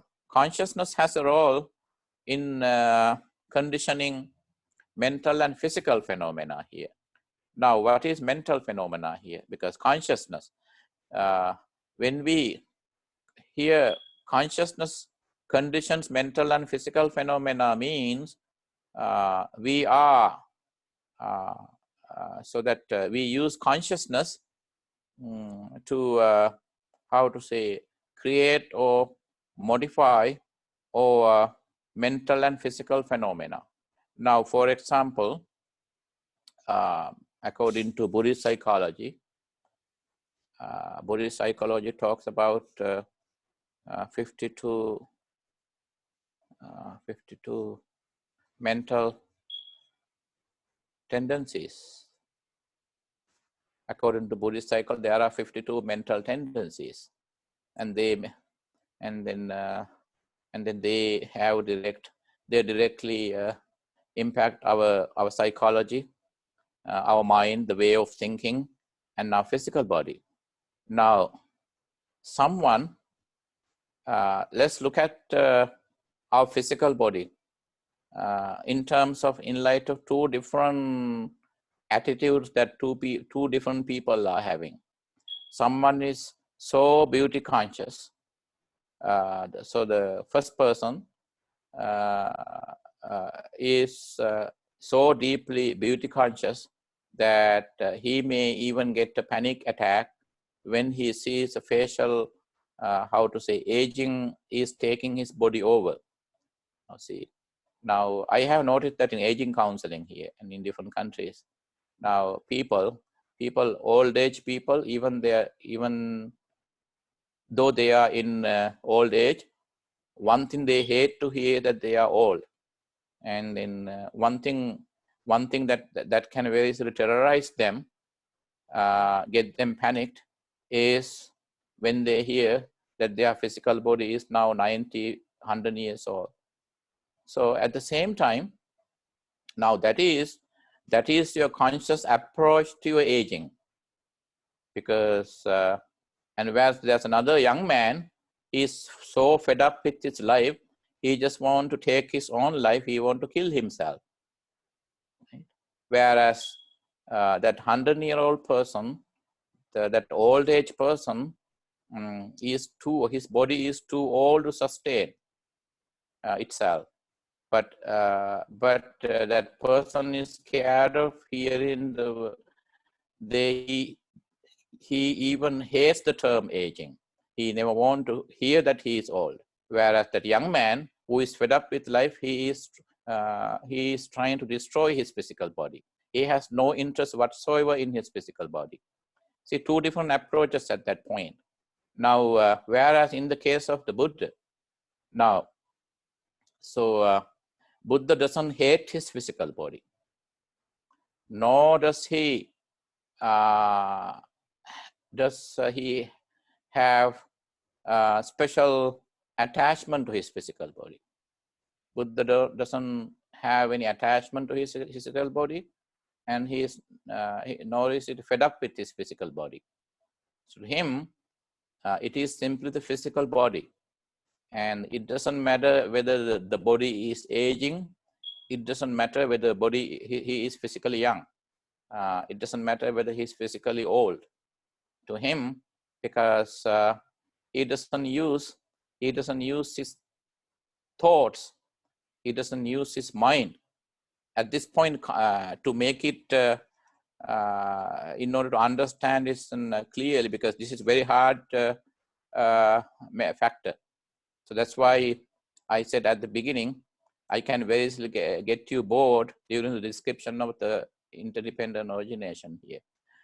Just look at consciousness here as your thought patterns in terms of thoughts, feelings, and your mind. So, and then you have when you have a different approach, two different people are having two different approaches. They are using their mind to observe the same mental condition or the same physical condition from in a two different ways, so that you always condition that mental factor. And someone said, or the anger is a conditional, anger is a mental phenomena. Now, while some of you may think that anger is a good thing, because when you get angry, you can, when you show your anger, so that it could be a leadership skill. When everyone else around you see when you are angry, and automatically they would be scared of you, and then you consider it as a leadership quality.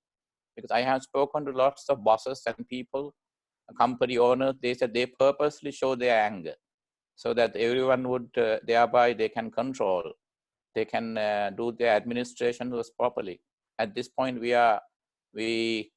don't try to judge whether it's good or bad. It's way outside. I'm just using it as an example.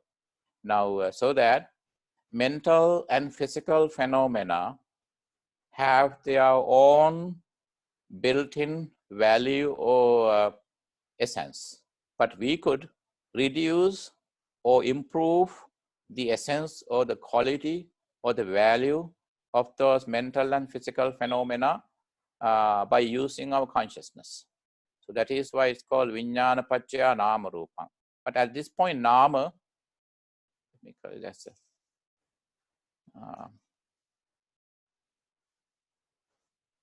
Nama is mind here, and Rupa, so that's 5.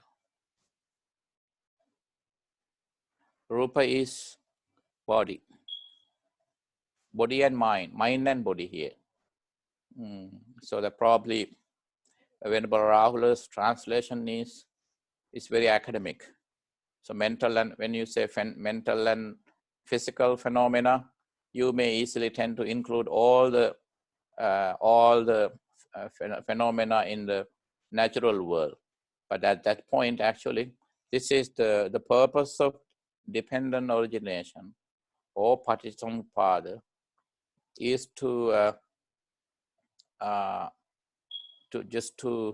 give you a sense of the fact that unless we purposely stop the cycle, and we will come back to suffering and again and again. So this is now Albert Einstein and scientists use the scientific idea of relativity or causality or dependent origination just to explain the nature of the external universe, external world, natural world. Whereas Buddha uses this teaching of relativity or causality or dependent origination just to describe, just to explain the mental world. Because nirvana or salvation, suffering, all that is based on our mental world. So that's even though Albert Einstein and scientists use the term relativity, causality, or conditionality, they apply that term, they use that term to explain the entire universe, or the physical universe, the physical world. Whereas the purpose of the Buddha is not to explain, not to come up with a scientific explanation of the physical universe, the physical world. His idea of becoming the Buddha is just to guide the people towards enlightenment, and so that they can stop the continual existence of in different life forms in the samsara. So that so when by comparison, both use both types of both idea, scientific idea of conditionality or causality, or interdependent origination or dependent origination or condition genesis is to use to describe a certain ongoing process. But to scientists, the process involves the entire natural or the physical world, the universe. To Buddha, it's not the natural world, the physical world. It is simply the mental world that he wants to describe. Because nirvana, so that is where, even though the scientists and Buddha use the same terms, they use them for two different purposes. So Buddha's idea of using the idea of how the causality or relativity for us in a spiritual sense. So scientists use that in a general scientific sense. So and that being said, that's number 3. At this point, we don't, unlike scientists, we don't go to the extent that we define all kind of physical phenomena like in the natural world. But given the translation here, some of you may think that physical phenomena here is includes all the objects, all the realities of the natural world or the universe. No, at this point it is limited to the physical phenomena in terms of physical body. And mental, needless to say, even in a scientific way, from an angle, mental simply means our inner world. So mental and physical phenomena is our mind and body. So our consciousness, meaning it's the vijnana, right? So here the vijnana is translated as consciousness. One thing just slightly different here. So vijnana. So this is vijnana. When Rahul translates consciousness. Remember, during our coursework, our sessions on historical background of Buddhism, we happen to discuss nya, anything like sanya, vijnana, panya. Because it's time, I'm not going to repeat them. Actually, I did explain them like 3-4 times.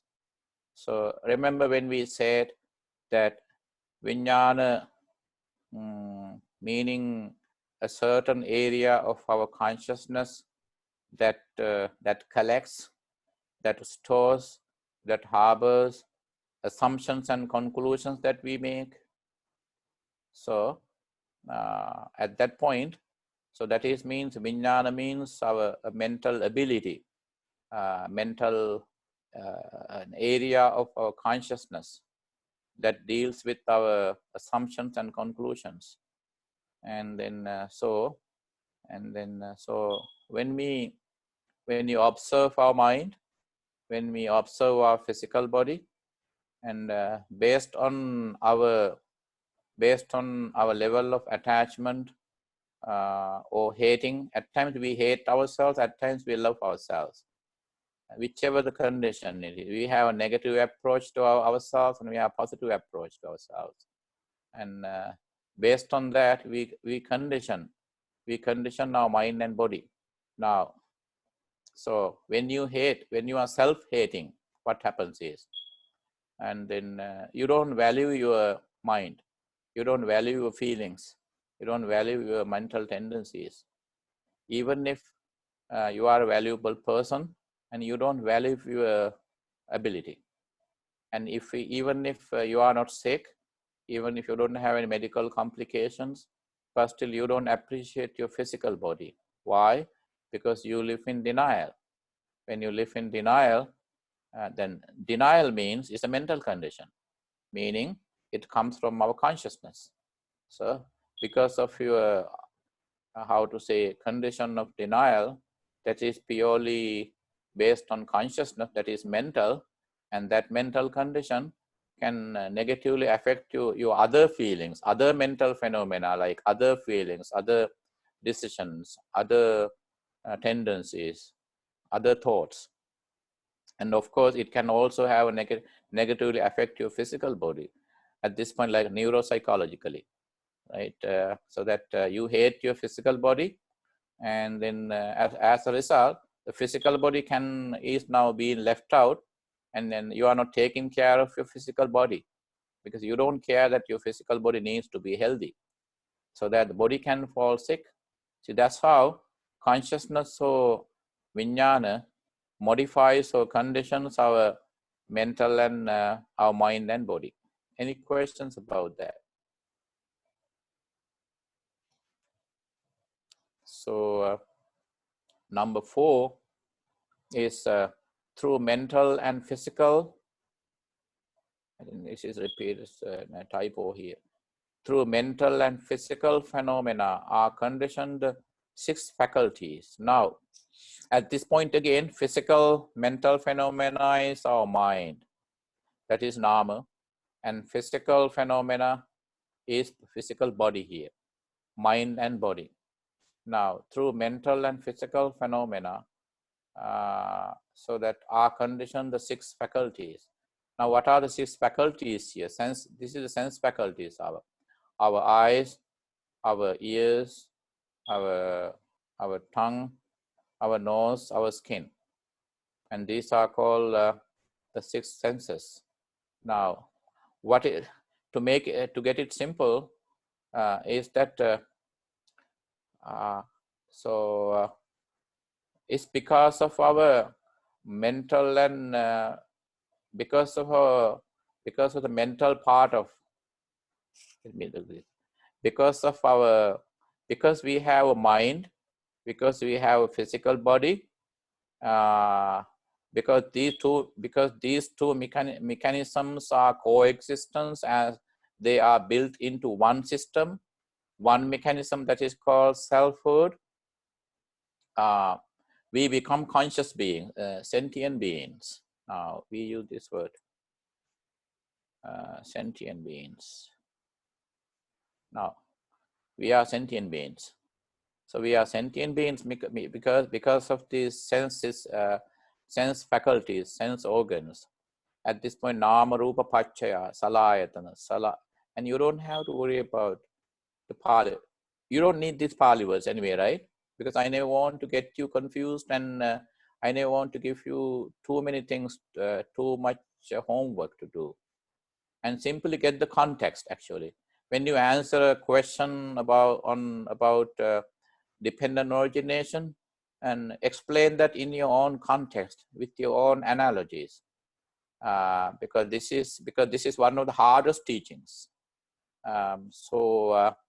What is meant by number 4 is that because the mind and body, they are 2 different systems, 2 different mechanisms, but they are naturally built into one system, one mechanism, and that simple mechanism is called selfhood.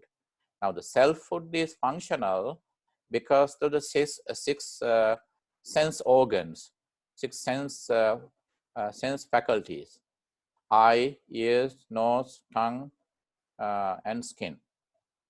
These are the 5 faculties. And number 5, through the 6 faculties.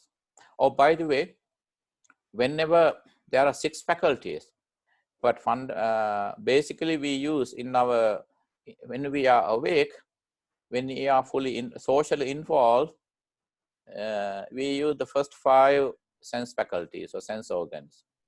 With eyes, we see pictures, images. With nose, we smell, we experience smell. With our ears, we experience sound. And with our tongue, palate, we experience taste. And with our skin, we feel tangible things. And so this is the whole, that is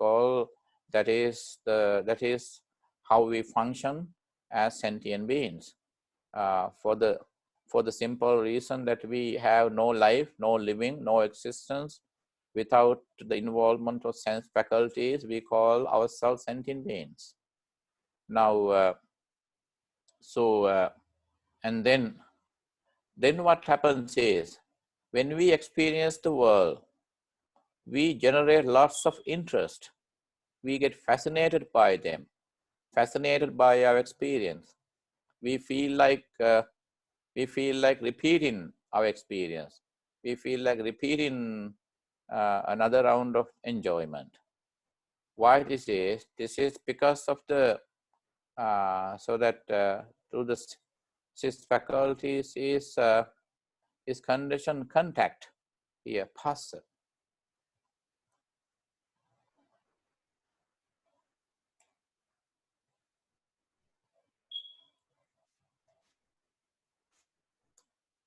Passive is contact. Contact means touch. When through the six faculties is conditioned, we have a built-in tendency called contact. So that now contact is it is the tendency of contact that may bring us happiness or that may land us in trouble. Because as we explained before, unless you see your legal and ethical boundaries in your behavior, in your social involvement, in your effort to gratify, to make yourself happy, you may get into trouble. It's because the tendency of contact or tendency of touch, actually, you can also call it touch. We want to touch the world. We want to, every time possible, we want to touch the world with our eyes. We want to touch the world with our ears, with our tongue, with our nose, with our skin. So experience, we need to, it is the touch, it is the contact that brings us experience, that brings us happiness. So that when you touch something, when your eyes touch an image that is not pleasant, then what happens? You complain. But what is complaint then? You complain means you hate the way the image appears to you. Meaning, subconsciously, you want to appear the image in the way you want it to appear.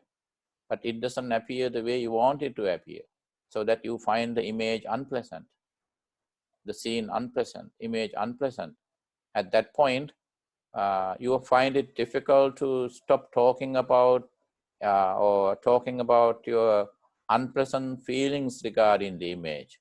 Why do you continue to talk about, even if you hate that image, why not walk away from that? Even if you walk away, you would be talking about that image for some time. Why? Because consciously or subconsciously, you want only to see pleasant. You only want the things to appear pleasant to your naked eyes. You only want to hear sounds that are pleasant. You only want to experience a pleasant smell like a perfume, and you only want your skin to touch the pleasant things. And unless things bring you pleasant feelings, you hate that. Well, the things fail to give you a pleasant feeling, and instead they give you an unpleasant feeling. And then but even if you know that it is an unpleasant feeling that your touch has brought you, your contact, your touch with the world has brought you, and you don't feel like leaving that, the proof is that you complain. Why complain? Why not walk away from that image? Why not walk away from that sound?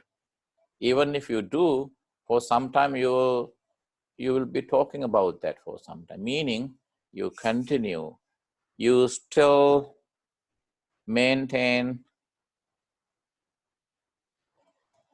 attachment. Needless to say that you have an attachment to pleasant things.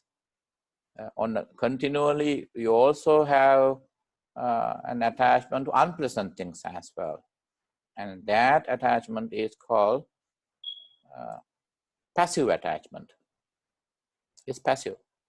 That you, let's see, and you had a good friend.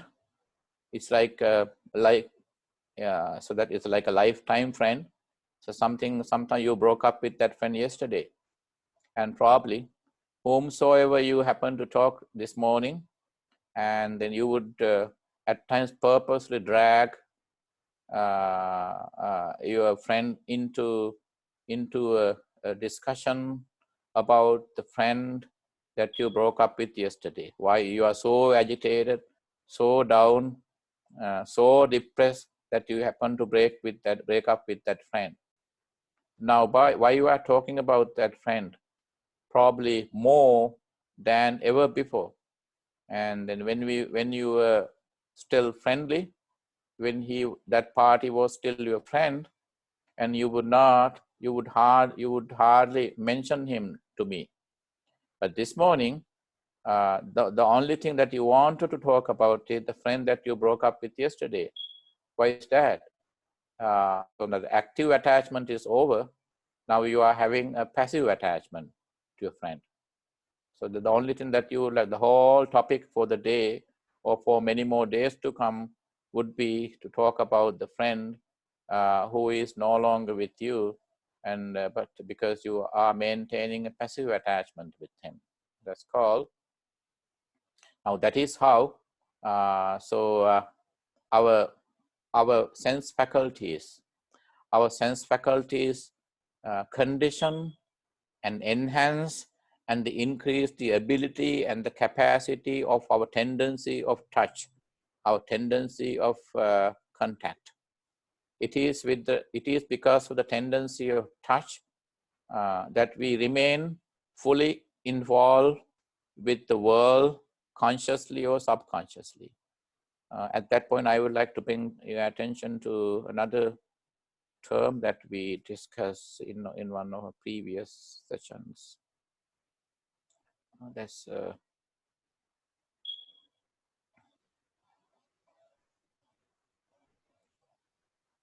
remember sanya. Sanya is the perception or remaining interconnected with the world. Even in our dreams, we continue to use our sanya with the world, even in our dream world. So our dreams are part of the sixth faculty, right?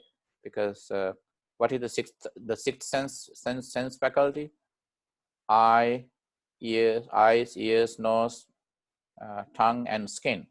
Those are the first five sense faculties. The sixth one is the mind.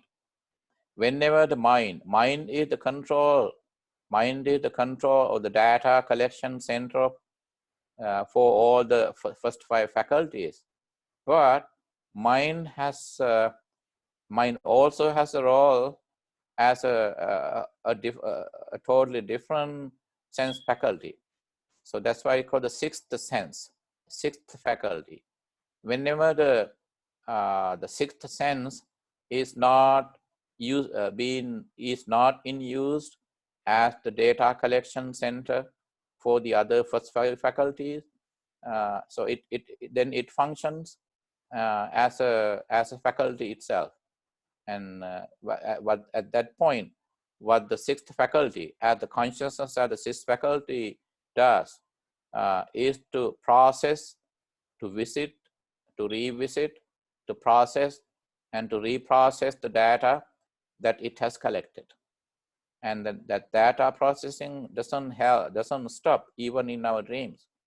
That we dream means the sixth faculty, the sixth sensual faculty, that is the mind or the consciousness, continues to process and revisit memories, karma, and habits, and other feelings that we planted before, prior to sleep. So and now, so that is number 5. Any questions about that? That's number 5. So I can only explain these things because these are very hard, right? So number 6 is now. So because we are sentient beings, we use the built-in tendency of touch to the fullest extent whenever possible. And then, so sometimes, due to some neurological problems, some patients, some people they have difficulty using their taste buds. They don't taste the food. And some people don't experience smell. And some don't hear at all. They are deaf. And then you don't, due to a neurotic condition, you are not able to say whether the food is sour or sweet. And then when you are blind, you don't see. And then sometimes certain skin conditions, dermatological conditions, totally block to feel tangible things with your skin. So that is when your sense faculties are not functional. So, and such medical conditions can weaken your tendency of touch, which is a built-in mental tendency. And number 6, then what happens? Through sensorial and mental contact is now what happens? The tendency of touch makes us feel like enjoying more, feeling more. At this point, sensation is the Pali term is Vedana. That's number 5. That's Vedana. Vedana is feeling or sensation. Now, we have the ability to feel. How do we feel? It's because of the tendency of touch. Because tendency of touch gives us the ability to feel. That's what is meant by number 6. Through sensorial and mental contact is conditioned sensation. Any questions? All right. So conditioned sensations. So the sensations or feelings are due to our due to the tendency of touch. In other words, touch makes us feel. Touch leads us to feeling. It is the touch that helps us feel things. When you don't use the touch, sorry. When you don't use the tendency of touch, we don't feel. Now, think about anesthesia, because a patient is now going to have a surgery performed on you. Before the surgery, what happens is the anesthesiologist and they will come and give you anesthesia. Then what happens? And then you are medically. So your tendency of touch is medically temporarily blocked or disabled, so that you don't see that. You don't feel the cutting. You don't see the so that the surgical instrument, surgical knife, so that piercing through your skin and your flesh during the surgery, and you don't feel that because your tendency of touch, which so that is actually it's the brain, and it is medically temporarily disabled, so that you don't feel the sensation, you don't feel the feel, you don't feel the feeling, you don't feel the sensation, because the touch is otherwise it is the tendency of touch or the contact, passa, that helps us create feelings. That's number 6. What is it now? It's 11. Now number 7. Through sensation is conditioned desire. When we happen to feel something, and that enhances and that awakens, that arouses. That's the arouses is the right term. it arouses our desires, because desires are built in. Desires or attachments are built in. At this point, desires, this is tanha, desire. We are tanha beings. Without desire, we can't talk about our existence.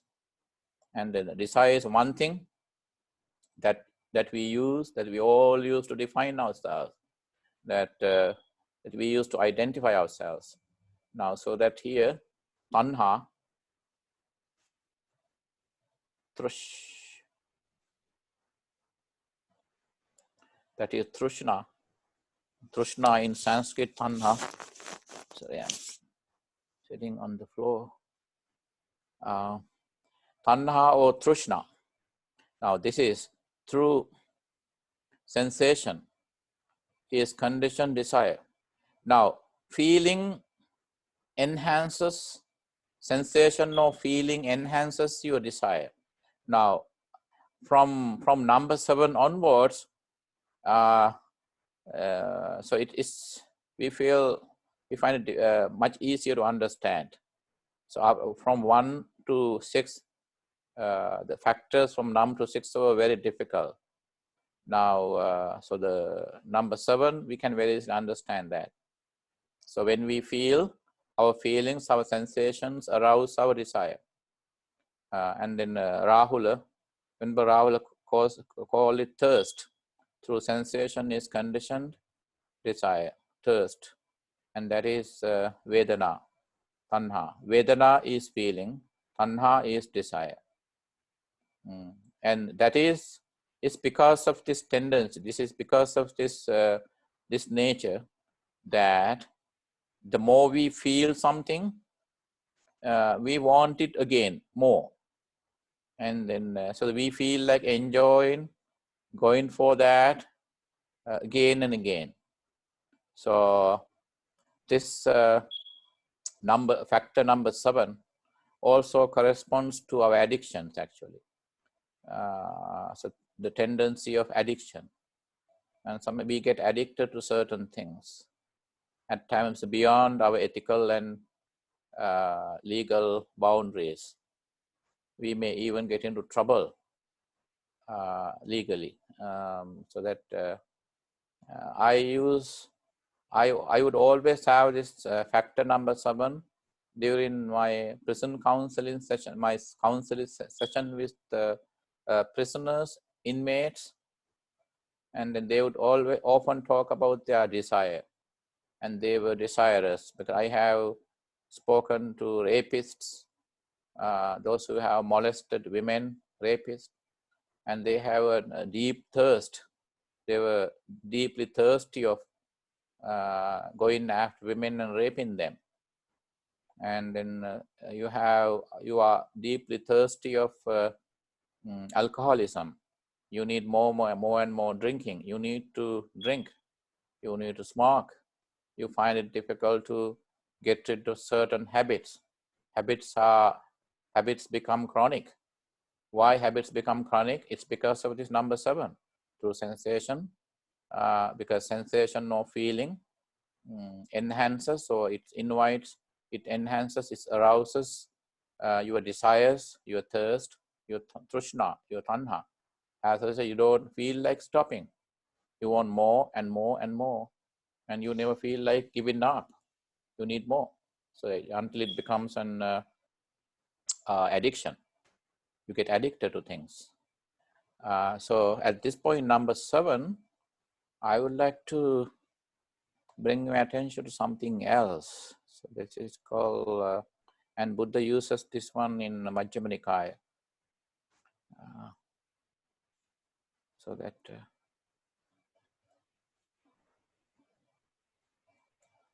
Majjhima Nikaya, this is one of the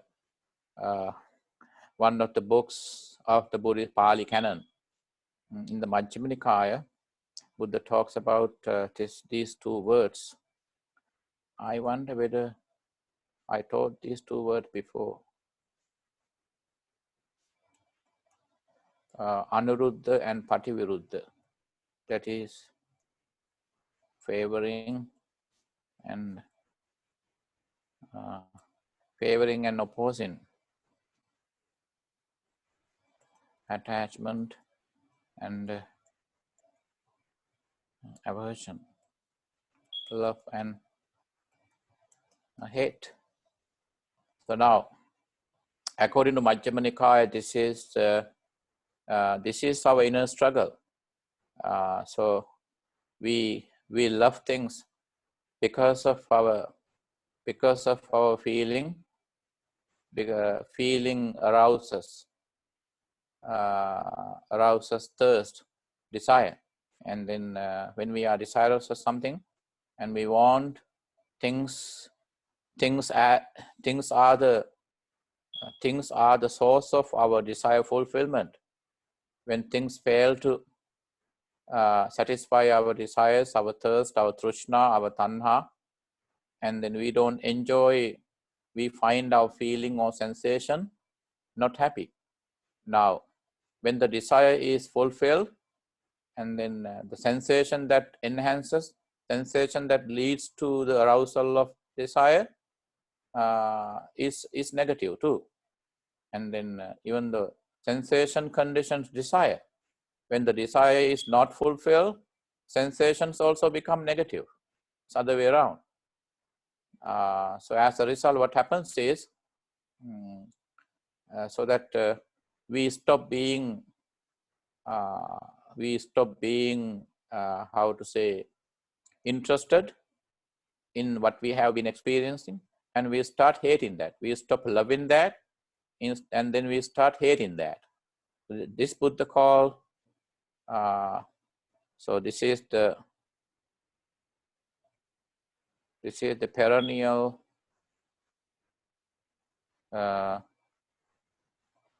struggle. That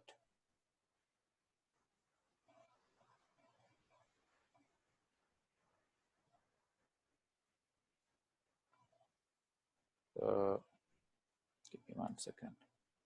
This is called the perennial struggle, perennial inner struggle. Everyone has that struggle to a certain level, at least subconsciously. And we run between attachment and aversion. And then there were times that we loved something, someone, and not anymore.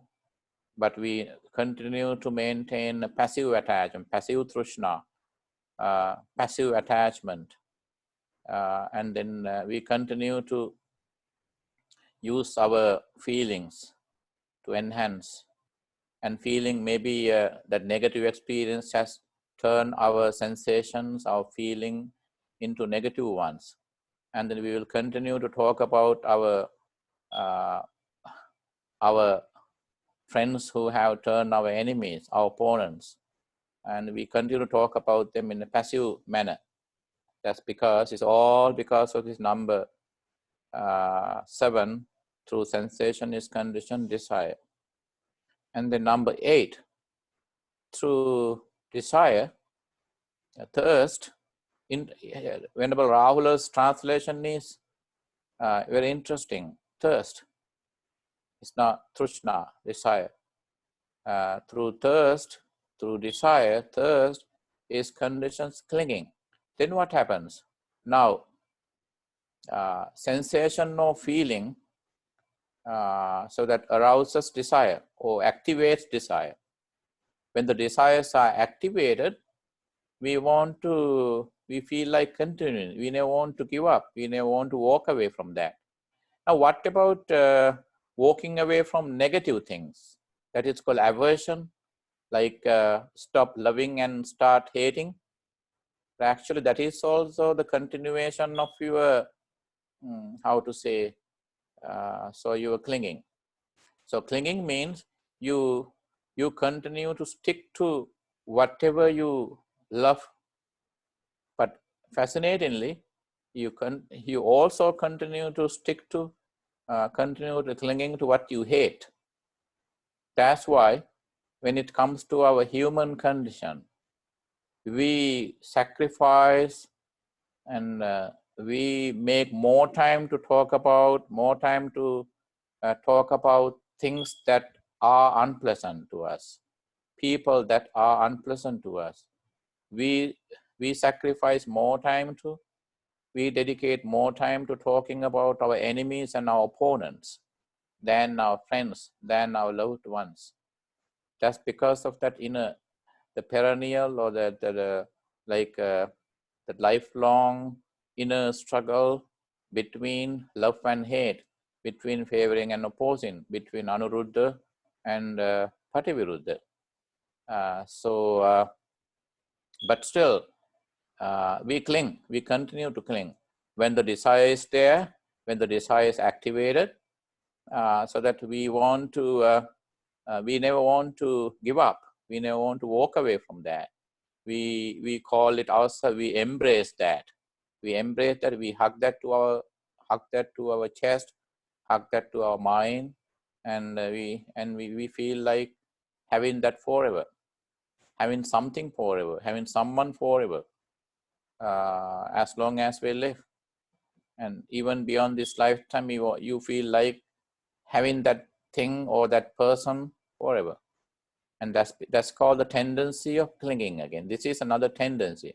By the way, remember at the beginning we talked about, we mentioned 52 natural tendencies of the mind. Now touch is one of them, desire is one of them, clinging is one of them, tendency of clinging. Now because of the tendency of desire, we get our natural tendency of clinging activated, so that we don't feel like leaving the things, even when things are no longer pleasant to us. We continue to maintain that passive attachment with that that object, that thing, that person. That is number 8. We have 5 minutes. Any questions so far, please?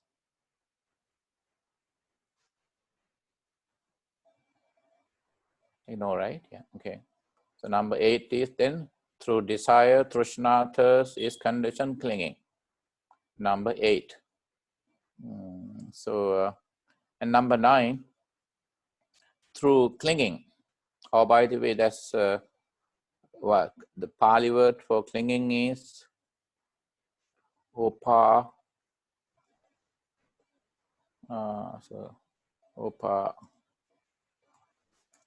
That's upadana. That is clinging. Now, at this point, I would like to bring your attention, have your attention on 3 key terms. That is dana,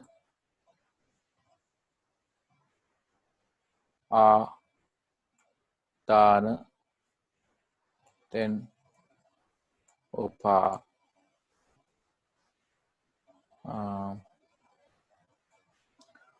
upadana. These 3 words. Dana is sharing, giving. Adana is to, so dana is giving away from yourself, meaning sharing or giving to the world, to others, from you to others, from self to other. Adana is from other to self. So the pulling things towards yourself. So the dragging things towards yourself. Embracing things, calling it yours, claiming the ownership. And that is called adana. So dana is sharing or giving away. Adana is pulling something towards yourself. Adana, opposite. Upadana is to keep for a long time, as long as you wish, the things that you have already pulled towards yourself. So dana is sharing or giving away things, and adana is pulling towards yourself, claiming the ownership, calling it yours, and then you keep that for a long time, as long as you wish. And that tendency of keeping things, keep embracing things, claiming the ownership as long as you wish, as long as you want, is called upadana. That is how clinging is explained in Buddhist psychology. Now, through clinging, so then through desire is conditioned clinging, because you are desirous of things. Probably you are not happy with the way you enjoyed something, or even if you were you are satisfied to the fullest extent when you are enjoying things, but still you feel like repeating. In case you are not happy with the way you enjoyed, you want to repeat anyway. And then you are fully satisfied with the way you enjoy, but still sometime later you feel like enjoying it again and again. So that now that is called so that clinging, right? So that is because of your desire, and so that you as a result you want to do that again, repeat that, re-experience. That is clinging. So then what happens is through clinging is kind of the process of becoming. Then what happens? Now bhava is to become, to be. Bhava is to become, to be. Now at this point you would see what you can notice here at number 9. Through clinging is conditioned, the process of becoming here. Process of becoming has two meanings here. Now, you know that very romantic, romantically spiritual, romantic spiritual statement that you come across in the West, especially, whatever you feel, you become, whatever you think, you become, whatever you want, you become that. Usually say that in the West a lot. So now, in each experience, in each and everything that you experience, in each moment of enjoyment, in each feeling, in each sensation, you become something else. Now that is our thought process. That's how we become something else all the time, based on our experience, based on our feelings, sensations. But at this point, what Buddha means by that, something more. At this point, now having repeatedly enjoyed, having repeatedly enjoyed or tried to enjoy, and you are not still happy with the way you have been in this very lifetime, you feel like coming back again. And that is where we happen to talk about samsara. So at this point, what number 9 here, you have a turning point here in our existence. Now, by the time you come to point number 9, factor number 9, you are thinking about coming back to the circle as someone else. And this is where we have to talk about samsara a little bit. After lunch, okay, let's take the lunch break, and we'll come back to number 9 again. So we meet again at 1:30, right? Correct. Yeah, okay.